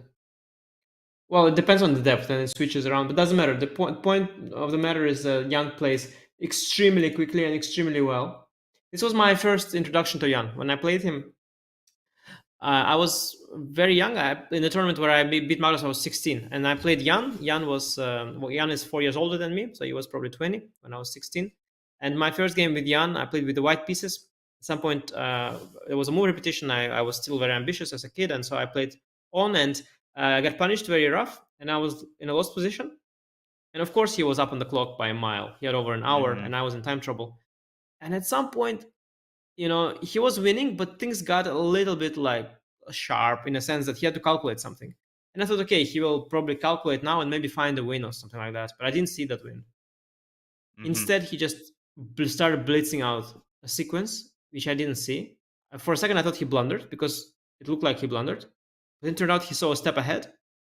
And I was wondering, okay, I understand you see that, but why do you do it all so fast? You have an hour, like you can beat me slowly. Why do you beat me quickly? And then I thought, and after the game, I told my coach at the time, I said, I've played Carlsen here. I've played, all these great players. But I think this guy, he's by far the most impressive players of all. And the coach said that, I don't know. I mean, this game was just unbelievable. And then later we found out that, okay, this is the great Jan, but there is also the Jan that is too impulsive and makes blunders quickly. And, there's also that side of him. But when he's playing well, when it's a great Jan, it is the most impressive player in the world. Like, so fast. Like, he still has 44. He spent like 10 minutes on his last, I don't know how many moves, as if they're obvious. And he's just crushing the guy completely. And this is the World Championship. It's so fun to watch Jan in his element. And to your point, yes, he has squandered a bunch of winning positions by playing too quickly. I remembered a game in the Sinkfield Cup, round 1 against Vichy, where it's a dead draw, and he makes a move quickly with 30 minutes left on the clock. He loses. So yeah, that's the other side of the coin. But when Jan is in good form, it is just, even if you know nothing about chess, it's literally just fun to watch him make moves quickly as he grabs The pawn on e4 with the bishop, I thought f takes e4. I would have probably spent 5 minutes on it, but that's why Nepo is sitting in that chair over in Astana, and he's not sitting in that chair anymore. He's just gotten up from his chair. He now has what? 2 pawns for the exchange, so technically he's up in material, basically. Up in material, and he's got total domination with his bishops. Once the rook moves to c1, which is, I assume, is what Ding is going to do, is Nepo going to bring his other bishop out to c5? I suspect so. I think rook d2 is also an option, but either way, at this point, as we already concluded, black is up in material somewhat, and also the bishop pair, right? Don't discount that. I think having 2 bishops is worth almost a pawn, if not a pawn. Or maybe like 3/4 of a pawn. So black is, if you add up all the pawns together, black is like up a pawn pretty much, and he has a better position. The only thing white can, white has going for himself is that now that the rook has been sacrificed, there is no more rook on the g file, so that's a small relief. But that being said, the position is still really, really bad. And given how confidently Jan played, I think it's a matter of conversion. And I have to say that Jan just looks very confident yesterday and today in particular. I think, and also I think the fact that he saw Ding being so vulnerable, it gave him even more confidence. He just thought, okay, this guy, he's not handling the tension as well as I do. So now that he got a chance, he's just going for it. Rook to d2 is Ding's move, trying to force the rooks off the board. I would advise people watching to realize that, even if Nepo is making the second best move according to Cess, that is not a blunder. The blunder is a move that changes the evaluation from, let's say, winning to something much less convincing. Right now, all of his last moves have kept a clear, decisive advantage. So just because, the move he played is minus 3.5, the best move is minus 5.5, that does not make it a blunder in sort of human terms. I think in human terms, the position is nearly hopeless. Anish, I wouldn't call it completely hopeless. I mean, white still has 2 rooks completely, and black has 1. So as long as that remains the case, there's going to be some hope of generating counterplay against black's king, getting a queen to e8. When Jan plays quickly, you have that one tiny inkling of doubt. Maybe he makes that one blunder, but right now he just looks like a god. Yeah, and I have to say that it's an interesting topic. You brought a good point that going from -5 to -3 is not a blunder. I would even go further. I think that in general, lately, nowadays, people miscategorize the word blunder. And when I was growing up, before the computers were so good, blunder meant something different. Blunder is not a mistake that gets you from back in when I learned chess. Blunder was not a mistake that got you from a losing position to a drawn position. That could be just a mistake. Mistake can be huge. Blunder, in my vocabulary, always was something that a mistake of such nature that it is something that you, player of your level, yourself, and other players of your level, would immediately see is a mistake. So, for example, a move like f4 blunders the bishop. Right. And you see that it's a blunder because you know that it's hanging now. Let's say a move like bishop f3, it's a horrendous mistake. But I don't think it's blunder. It's like a misjudgment. It's a horrendous misjudgment because you've given up your bishop pair and your whole position collapses. It would be a blunder if you had missed that rook takes d8 was a check. I would argue that. So blunder is the act of missing, I think, a very obvious detail. It normally has to do with something specific tactical. When you just make a move and the evaluation stays approximately the same, that has nothing to do with a blunder. You could call that an inaccuracy objectively, but I'm totally with you. I think blunder should be reserved for cases of crazy evaluation changes, and we should see the bigger picture here, which is that as long as black stays in control of the game, the moves he's making are perfectly acceptable. Sometimes you even blunder, but the move is good. You know what I mean? Because Hikaru does that all. Yeah. Yes, Hikaru does all the time. Wait. Oh, wait a second. I have queen e8 and I win. Yes.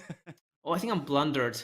So bad at chess. No, I mean it happens. It happens. Right. So I think blunder, the way people use the word blunder now, I think this is not what blunder used to mean. In Russian, the word blunder means to yawn. Yeah. Yawn. There's the old story. The story. So the word for blunder is yawn. My coach told me this story. An older gentleman is playing, and at one point he yawns, like physically yawns, and he yawns so widely that he like breaks his jaw, and he has to go to the hospital. And he wakes up in the hospital, and he said, "Why? What am I doing here?" They said, "You yawned," but in Russian it's the same word for blunder. He says, "What piece did I yawn?" Yeah, you no, for sure, yawned for in sure. Nepomniachtchi. No, it's All a right, good story. enough. I mean, I had a similar experience actually. I once had at a training session with the Grandmaster Daniel Friedman. He came to our house. It was very late evening. He arrived from a tournament, and we were looking at some chess. And at some point, he said, "Like you're blundering a lot," because we spoke Russian. And I'm Mhm. like looking confused, like I think we are analyzing fine. He's like, "No, you're yawning a lot." Like it's like he was saying like because it was late and It's I was just yawning a ambiguous. lot. Yeah, it's the same word, but I thought he means I'm blundering, and I was like, no, but we are analyzing fine. I'm not blundering anything. But he actually meant yeah, I'm yawning because it was late and I was sleeping. So yeah, That's there's that. hilarious. But yeah, blunders aside, I don't expect any blunders from Jan. Also, don't think moves with evaluation swings. I do have to be honest with you. Like I'm also not a god when it comes to unbalanced positions. I of course like Black's position. I of course love the look of it and all that stuff. But the bar here suggests it's how much? Minus 5.7. It doesn't look to me like minus 5.7 yet. Like No, I mean I would estimate -3. If I had to intuitively estimate, I'd say -3. You would give it yeah, but with what move? Let's say I think I Yeah, would need a that's. move. I was I would trying need a to move before avoid I that estimate. question. Yeah, Well, no, please give me a move. okay, bishop. I was thinking about bishop d5. The problem is that move isn't the one that you want to play because it doesn't create a threat, but it keeps the rooks on the board. I guess bishop d5 is It not a gives you your blunder. it gives It's you a your minus yawn. 3. It It's gives a you your yawn. minus 3 though, so it's a Yeah, yawn. Yeah. I made it. I deliberately made a move that Yes, brings the you got evaluation to your closer to what I want it to be. Okay, evaluation. Nepo's moved. Bishop d6. Okay, close enough. Let's see. Let's see what's the eval now. No, It's still -5. yeah. So minus 5. Oh, Yeah. because bishop takes f3 and bishop h2 is threatened. That's a side thing. Yeah. I mean, I think the c pawn is marching down the board actually as well. Like fundamentally, the c pawn is sort of deciding the game as well. Yeah, I think I can get behind that. I do agree why it's hopeless.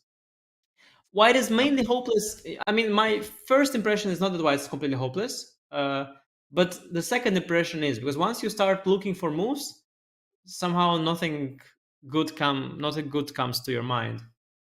Maybe knight d4 is the one attempt to Yeah, muddy the create a waters threat. somehow. Create a threat. Yeah, and here black has to find maybe like one or two more accurate moves. So I'm thinking about, okay, there's the check on h2, but then king h1. There's like bishop c5, knight e6, rook d2, but you can't just sack your queen. You have to actually calculate the ramifications. I don't think it works.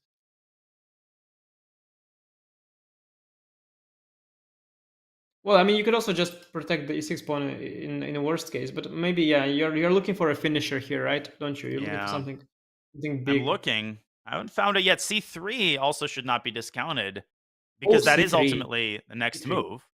Nice. And because now after 96 you go cd and you'll collect the.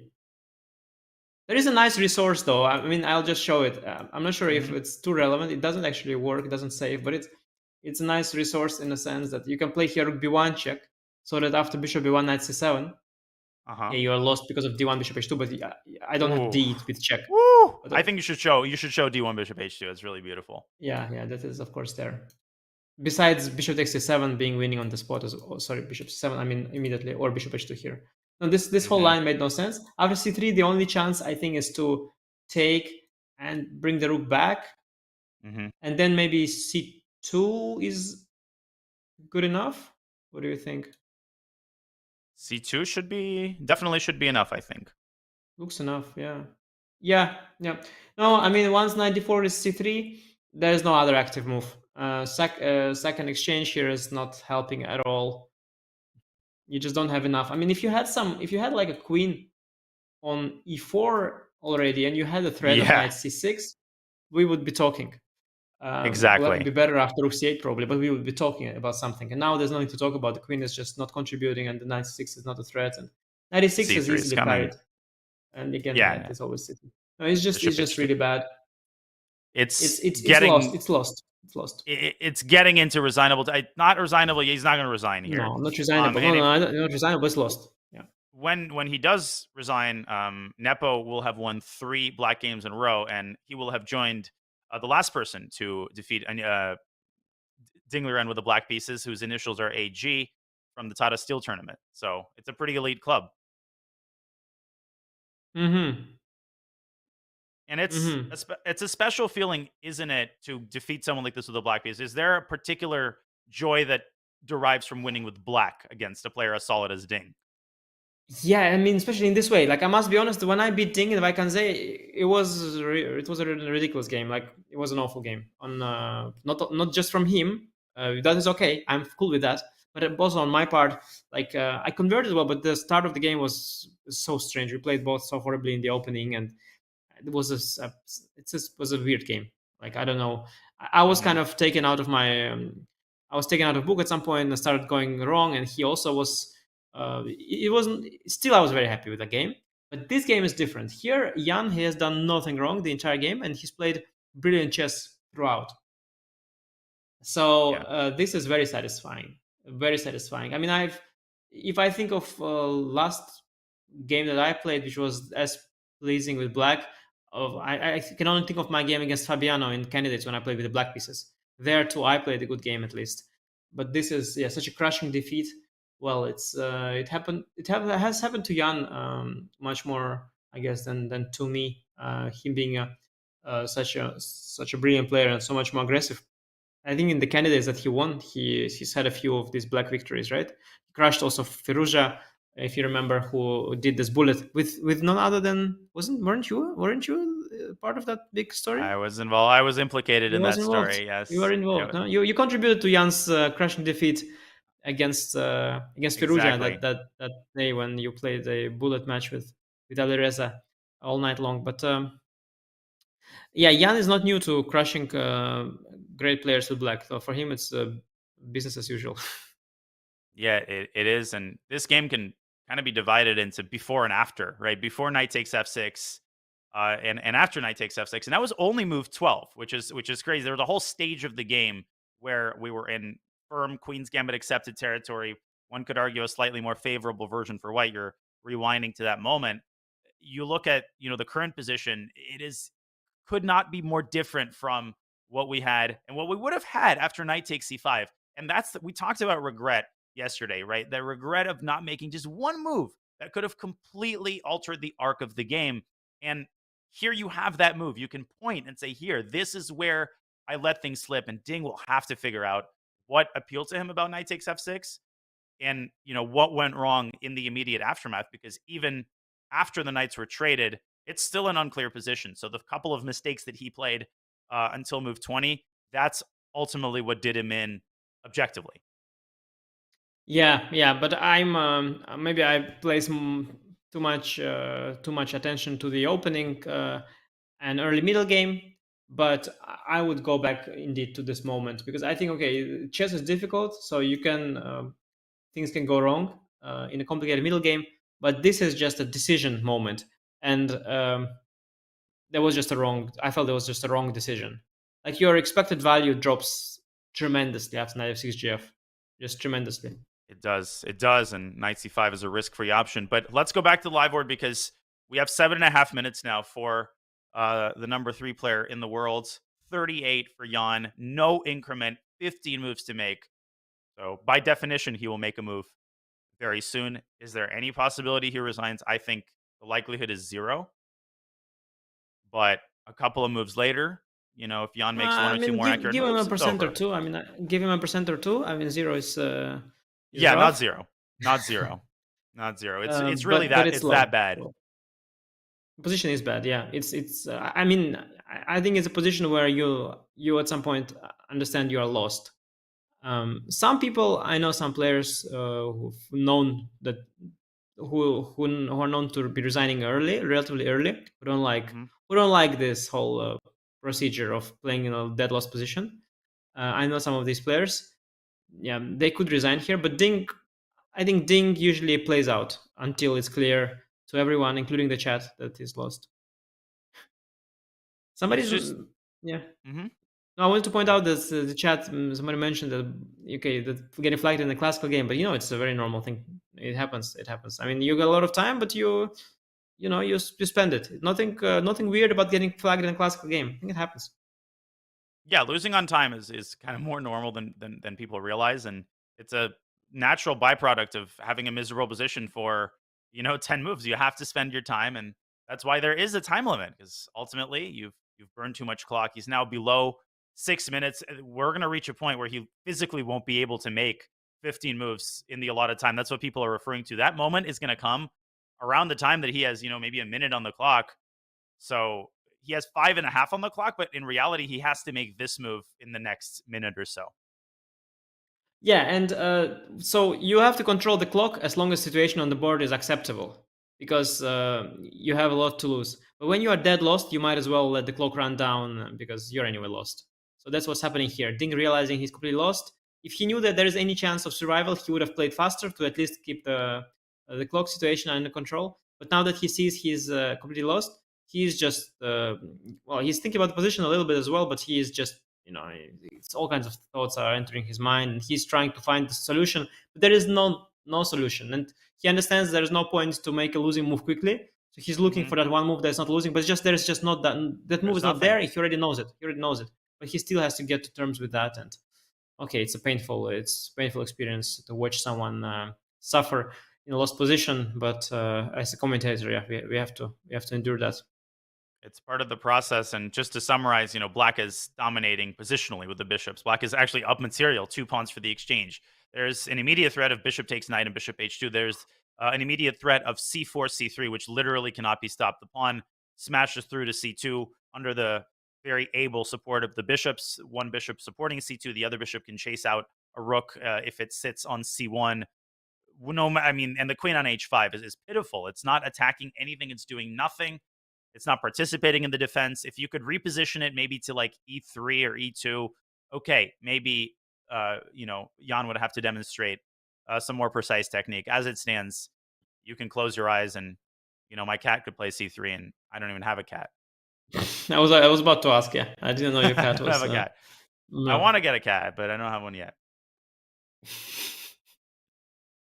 So 3 minutes and 30 seconds now for Ding. And I assigned definitely not 0 anymore. With every ticking second, the likelihood it resigns is rising. Yeah. Yeah, it's good. It's getting to 5%, especially the way he looks. Looking at the clock a bit and the body language, I give it 5% that he resigns right now. He's not even close to move. It's not like he's hovering over a square for the last 30 seconds. He has no idea what to do. 7%. Yeah. With every 10 seconds, I think it increases. And then at 8%. Some point, yeah, exactly. 9%. 3 minutes on the clock now. 15 moves to make. And okay, 10%. Exactly. At 2:30, it gets to 25, I think. It jumps. At some point, it jumps. It's exponential. Letting the clock run down, you get banned on Chess.com. People are so nasty. Like when somebody's losing a game, they don't show compassion. They're just making these nasty little jokes, these trolls. Come on, guys. So show some love. Give some love. I mean, some support for Ding out there, please. Yeah, it's painful. Send us some long message of support. And Jan, trolling. He's got trolls just. Yeah, I mean, listen. You can be a fan of either player, but simultaneously sympathize with just the pure pain of losing a game like this. 2 minutes now on the clock for Ding. He is about to move, and he does play king h1, tucking the king away, defending against bishop h2 check, but not against c3, which Jan I think is going to play instantly. It defended from the most pressing threat of bishop f3, bishop h2, the threat that would just literally end the game on the spot, but he cannot defend from being in a lost position, and certainly not from the c-pawn running down the board. I think, as you mentioned, c3. I don't see anything wrong with it. I think it's a completely winning move, and yeah, don't see any reason why Jan would even spend a minute on this one. This is the one most GMs, I think, would play c3 within a minute, Jan Nepomniachtchi style. Yeah. Yeah, and even I just ends it. Yeah, and I just confirmed with the engine just for fun. Like all the moves are around -5, or -4, but c3 is -8. So it is the only disadvantage of pushing the c pawn is that you open the b file. But first of all, the king can be tucked away on the a file very safely, and more importantly, there's not even a check possible on the b file because all the squares are taken. So there is no downside to pushing the c pawn. It just gets one step closer to promotion, and that's visible to the engine, but also to a human. So Jan, once he comes back from the rest area, will play c3 instantly. And to me, the time that you spend watching your opponent think, or quote unquote think, in lost positions is infinitely more agonizing than because when you're thinking, at least you're checking, you're trying to find resources. When you're waiting for your opponent to find a move that you know he will play, but you're going through the motions, it's excruciating. You're sitting there, you know the game is over, but you feel like you have to make a couple more moves. You have to try for that 0.001%. And here comes c3. Jan made a face. I don't know if you noticed. He made that small face of I have no idea why you play king h1 and what you have in mind for c3. And now, yeah, he's making that move. Resign, please, is what Jan is saying with his eyes. Ding's going to take on c3 first, and Jan is going to recapture. Also, you keep the thermos in the other hand, which sort of implies that you no longer take this seriously anymore. This is a little body language hints that suggest that okay, it's all like I don't even literally don't care. You're ready to get going, basically, and I always correlate the drinking of water with a sign that you're satisfied with your position. I've noticed that a lot. When you're happy with how things are going, you're much more likely to think about staying hydrated and let me take a sip of my delicious tea while I enjoy my winning position here. Okay, now the likelihood is going up to 50%. Nepo is going to go c2 in response to this Ding's little move rook d4. Little guy Prague from India, Little Prago, he had this thing at some point. He had this meme that whenever he would get a winning position in the store, online champion store event, he would take a sip out of his water, only when he would have a winning position. So it was very, very unpleasant. I had one match against him at the time, and I lost a couple games. It was very unpleasant. Simply, you already know you're lost, and at that moment he takes a drink. It's just these little kids with their little trolling tricks. It's it's annoying. It's tilting when you're losing. Yeah. It's tough. And here body language, but also the position suggests that handshake is coming. I think resignation is already at this point. It's reaching 40%, 50%. This or the next move, 50. Basically. Maybe it's exactly within the next 3 moves. It's like a 90% likelihood, I guess. Rook c1 is met with either bishop f4, bishop a3, just chase the rook away. And again, domination over the dark squares. One of the themes, and lights, really all squares, because you've got 2 bishops and your opponent has 0, and they're slicing across the board. Nepo's gotten up from his chair. I wouldn't do that. We talked about this yesterday. I would stay seated because resignation is so likely. You don't want to be searching for your opponent. And, it's like that story you told, where you pack up and go, except there, wrong piece was touched here. No matter what piece Ding touches, that will not change the results of the game. I think it's not nice that Jan left because it's so obvious that Ding sort of reaching a position where he should resign, and now it makes it slightly more uncomfortable for Ding to resign even, because how do you resign when the opponent is not there? And he's not going to resign. He's going to play queen h6.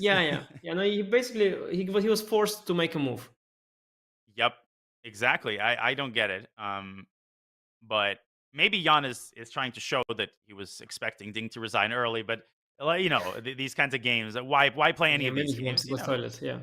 I mean, maybe he just wanted to go to the toilet as well. He's just let's not or take something from the rest area. Yeah. Let's just call it what it is. Okay, so rook c8 I think is the simplest move here. Just rook c8 and then bishop f4 or bishop a3, depending on what white does. Yeah, we can start with bishop a3 as well, I think, right? There's nothing wrong with that. Nothing wrong at all. Bishop a3 first. It's a matter of taste. I mean, bishop a3 first, I think, creates also an unstoppable threat of c1. Yeah, it's formality now. And Jan, he's not the man to take a lot of time in the winning position. So he'll write down the move, scratch his hair. Yeah, I like it too. because you know it's like a driver of a car who has 30 years of experience. You just know how the steering wheel goes. There's no need to belabor the point and take 10 minutes here. Double check is of course obligatory. You have to double check, but everything is so defended here. It's literally impossible to blunder. Yeah, I know somebody mentioned Title Tuesday, and I also was already wondering. So, do you think Magnus will show up for Title Tuesday tomorrow to try to prove who is the real champ?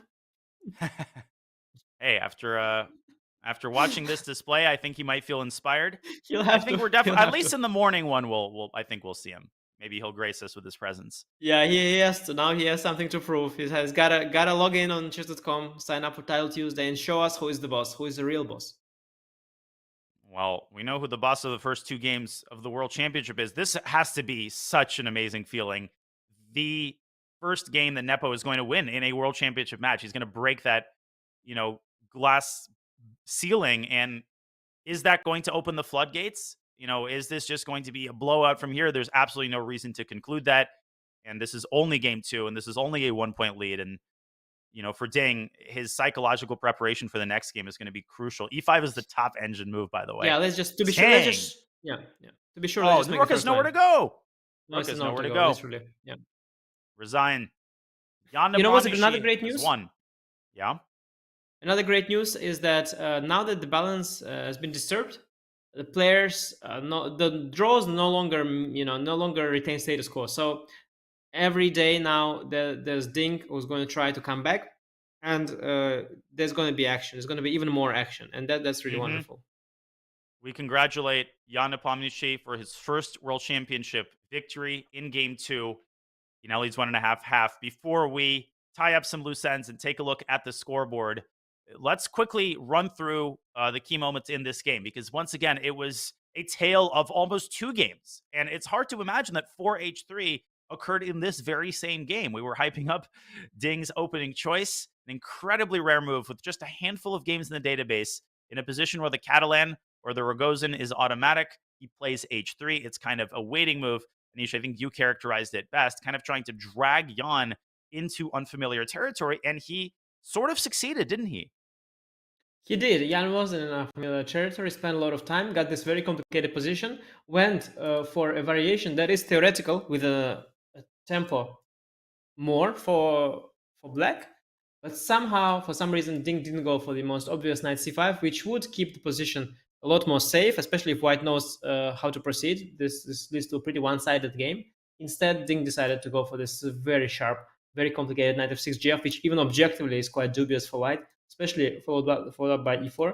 And from then on, it was just one-way traffic. And just excellent moves by Nepo all throughout the middle game. In particular, I just want to highlight knight c6, move 19.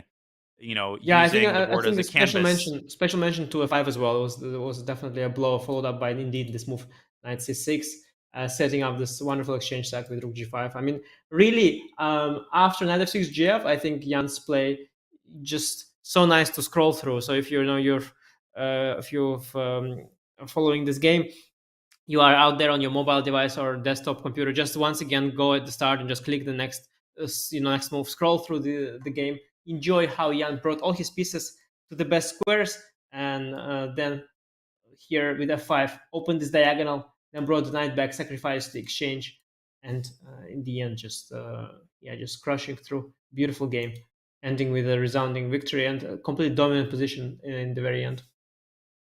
What a incredible performance by Jan. He wins the second game. He now leads, as we take a look at the scoreboard, with a score of 1.5. You can see there the result has been marked in game 2, and he has won the second game. And now Ding Liren, he's got some coming back to do, doesn't he? At the 2021 yeah, and maybe not in the next round, because next round he's playing with the black pieces. I think if anything, Jan will try to keep pounding and try to put pressure with white. But first, Ding should probably try to stabilize the ship, try to get the draw in game 3, and then in game 4 with the white pieces try to strike back. That would be the plan I would recommend him to follow. But Jan also has his own thoughts. Jan will put pressure in the next game for sure, because when somebody's down, you gotta keep pounding. That's the way to play these matches. Yeah, and as you said yourself, this doesn't mean that Ding now has to win game 3, or he has to play, E4, b5 and unbalance the game at all costs. That would be an amateurish approach. That's not what Rapport is going to recommend. That's not how Ding is going to handle it. He is known for his comebacks. He's going to play solid in game 3. I think he's more than satisfied with the draw. It's the white games that he really will have to pounce on. And, the one good thing about facing Jan is Jan's such a combative player. I mean, you're going to get your chances. You're going to get combative games every round. So I don't think Ding should catastrophize and, pretend like the match is over. He's not going to do any of that. I mean, he's a professional chess player. Yeah, exactly. But we'll see. In any case, a wonderful start to the match. No more, talk of the draws, and then we have to explain people that no, the draws were fighting, all the blah blah. Now, no, we got our scoreboard with the one there for Jan, a 0 for Ding. Everybody excited to see it. I think very very early to tell, very early to write Ding off. He is known for his comebacks. He is known for, unfortunately, also known for bad starts. So nothing too dramatic just yet, but he has to definitely find the momentum and recompose himself. But if he brings his A game in the next game, or perhaps in his next white game, then I think things can turn around. And, if he comes back, the momentum will be back with him. So everything still to play for. We just started with a wonderful start. And he can take solace in the fact that the last time someone lost with white in game 2 of a World Championship match was Veselin Topalov against Kramnik in that 2006 match we talked about. He ended up losing the match, but at one point he tied the score. So he was down 2-0. He came back. There's so much chess left to be played. This is a best of 14 affair. First to 7.5. Nepo's at 1.5. 6 points is what Nepo will have to get from Ding in the following game. So there's so much chess left to be played. The next time the chess will be played will be on Wednesday. Yes, that is not tomorrow. Tomorrow is Tuesday. That's Title Tuesday. That is a rest day. There's no more than 2 days of chess played before a rest day. So tomorrow the players will recover after the start of the match, and then Wednesday at the same time, 2 a.m. Pacific, 5 a.m. New York time, and 11 p.m. Central European Standard Time. It's always the same start time. We will have Game 3. Anish, it's going to be awesome, and we have someone else who's awesome that will be joining us, won't we, on Wednesday? That is that is true. We'll have I believe David Howell joining us. Oh, I nailed that one. So you put me on the spot there. I have to say, yeah, we will have a wonderful coverage there, and I'm looking forward to that already. Unfortunately, tomorrow is rest day. I always have withdrawals. I want them to play every day. I want more action, but players need their rest. They need to prepare. So we'll be back the day after tomorrow. Yeah, we will. And then, of course, Thursday, you can see that there's Game 4. There is another rest day on Friday, and then Game 5 is, of course, on Saturday at 2 a.m. Wow, this game ended up lasting 3.5 hours, which for a World Championship game with this time control is incredibly short. I honestly feel like we just got started. It's light outside now, so I can see the time has passed, but not a lot of it. Yeah, I mean, this is what you call like getting crushed. That happened. It has happened before. I've told you, somehow Jan's games. Sometimes it happens, and you just crushed him. Nothing else. You cannot sugarcoat it. It's just what happened. It was quick. It was brutal. It went downhill very fast. Already. Okay, move 12, Ding was out of book, and by move 18, 6 moves later, he was lost, and by move 29, he resigned. It really was a quick game, both. And also, Jan is known for these quick conversions, right? He doesn't take extra. Jan could have spent an extra half an hour. Magnus would. Magnus likes to spend time in winning positions. Jan could have finished the game with 20 minutes on the clock. He chose to finish it with 40, and didn't even reach second time control. So yeah, no, we didn't waste any time. Jan didn't waste anybody's time. He just came, saw, and conquered, and left. He did indeed, Veni Vidi Vici, and now Ding Liren has a comeback to make as he stands down a point. And now, ladies and gentlemen, time has come for us to wrap up. So first of all, we would like to thank everybody in the chat. I think there were over 30,000, maybe even over 50,000 across the platforms cheering on your favorite player in this momentous match. Our amazing production team at Chess.com, our producer Hala, for another excellent broadcast. And of course, Anish, it's always an honor to commentate with you. I can't wait. I can't wait for Wednesday. But The game is over. Jan Nepomniachtchi has dealt the first blow at the 2023 FIDE World Championship. And now, as we wrap up, as we head into the rest day tomorrow, we will leave you with some of the best moments from the World Championship thus far. We bid you a great rest of your day. Bye.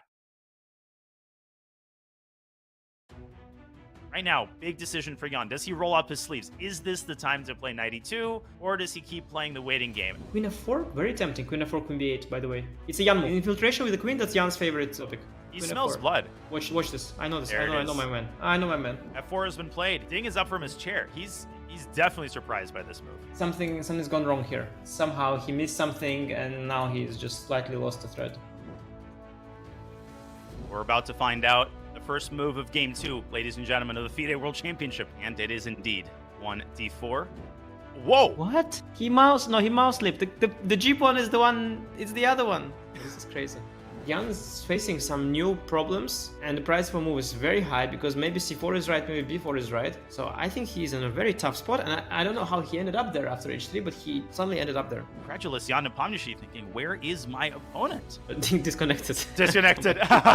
Exactly, yeah. Now this bishop is raging and the rook is raging, and no, I think I'm going to stand by my prediction that Ding is getting crushed here. And Nepo, I mean, he just senses it, right? He senses that Ding is losing the flow of the game. Look at it. It's unbelievable, by the way. I mean, it is unbelievable. He's got 56 minutes. There's absolutely no need to play it this fast. This is Jan at his best. When it's a great Jan, it is the most impressive player in the world. He spent like 10 minutes on his last, I don't know how many moves, as if they're obvious, and he's just crushing the guy completely. His psychological preparation for the next game is going to be crucial. Another great news is that now that the balance has been disturbed, every day now there's Ding who's going to try to come back.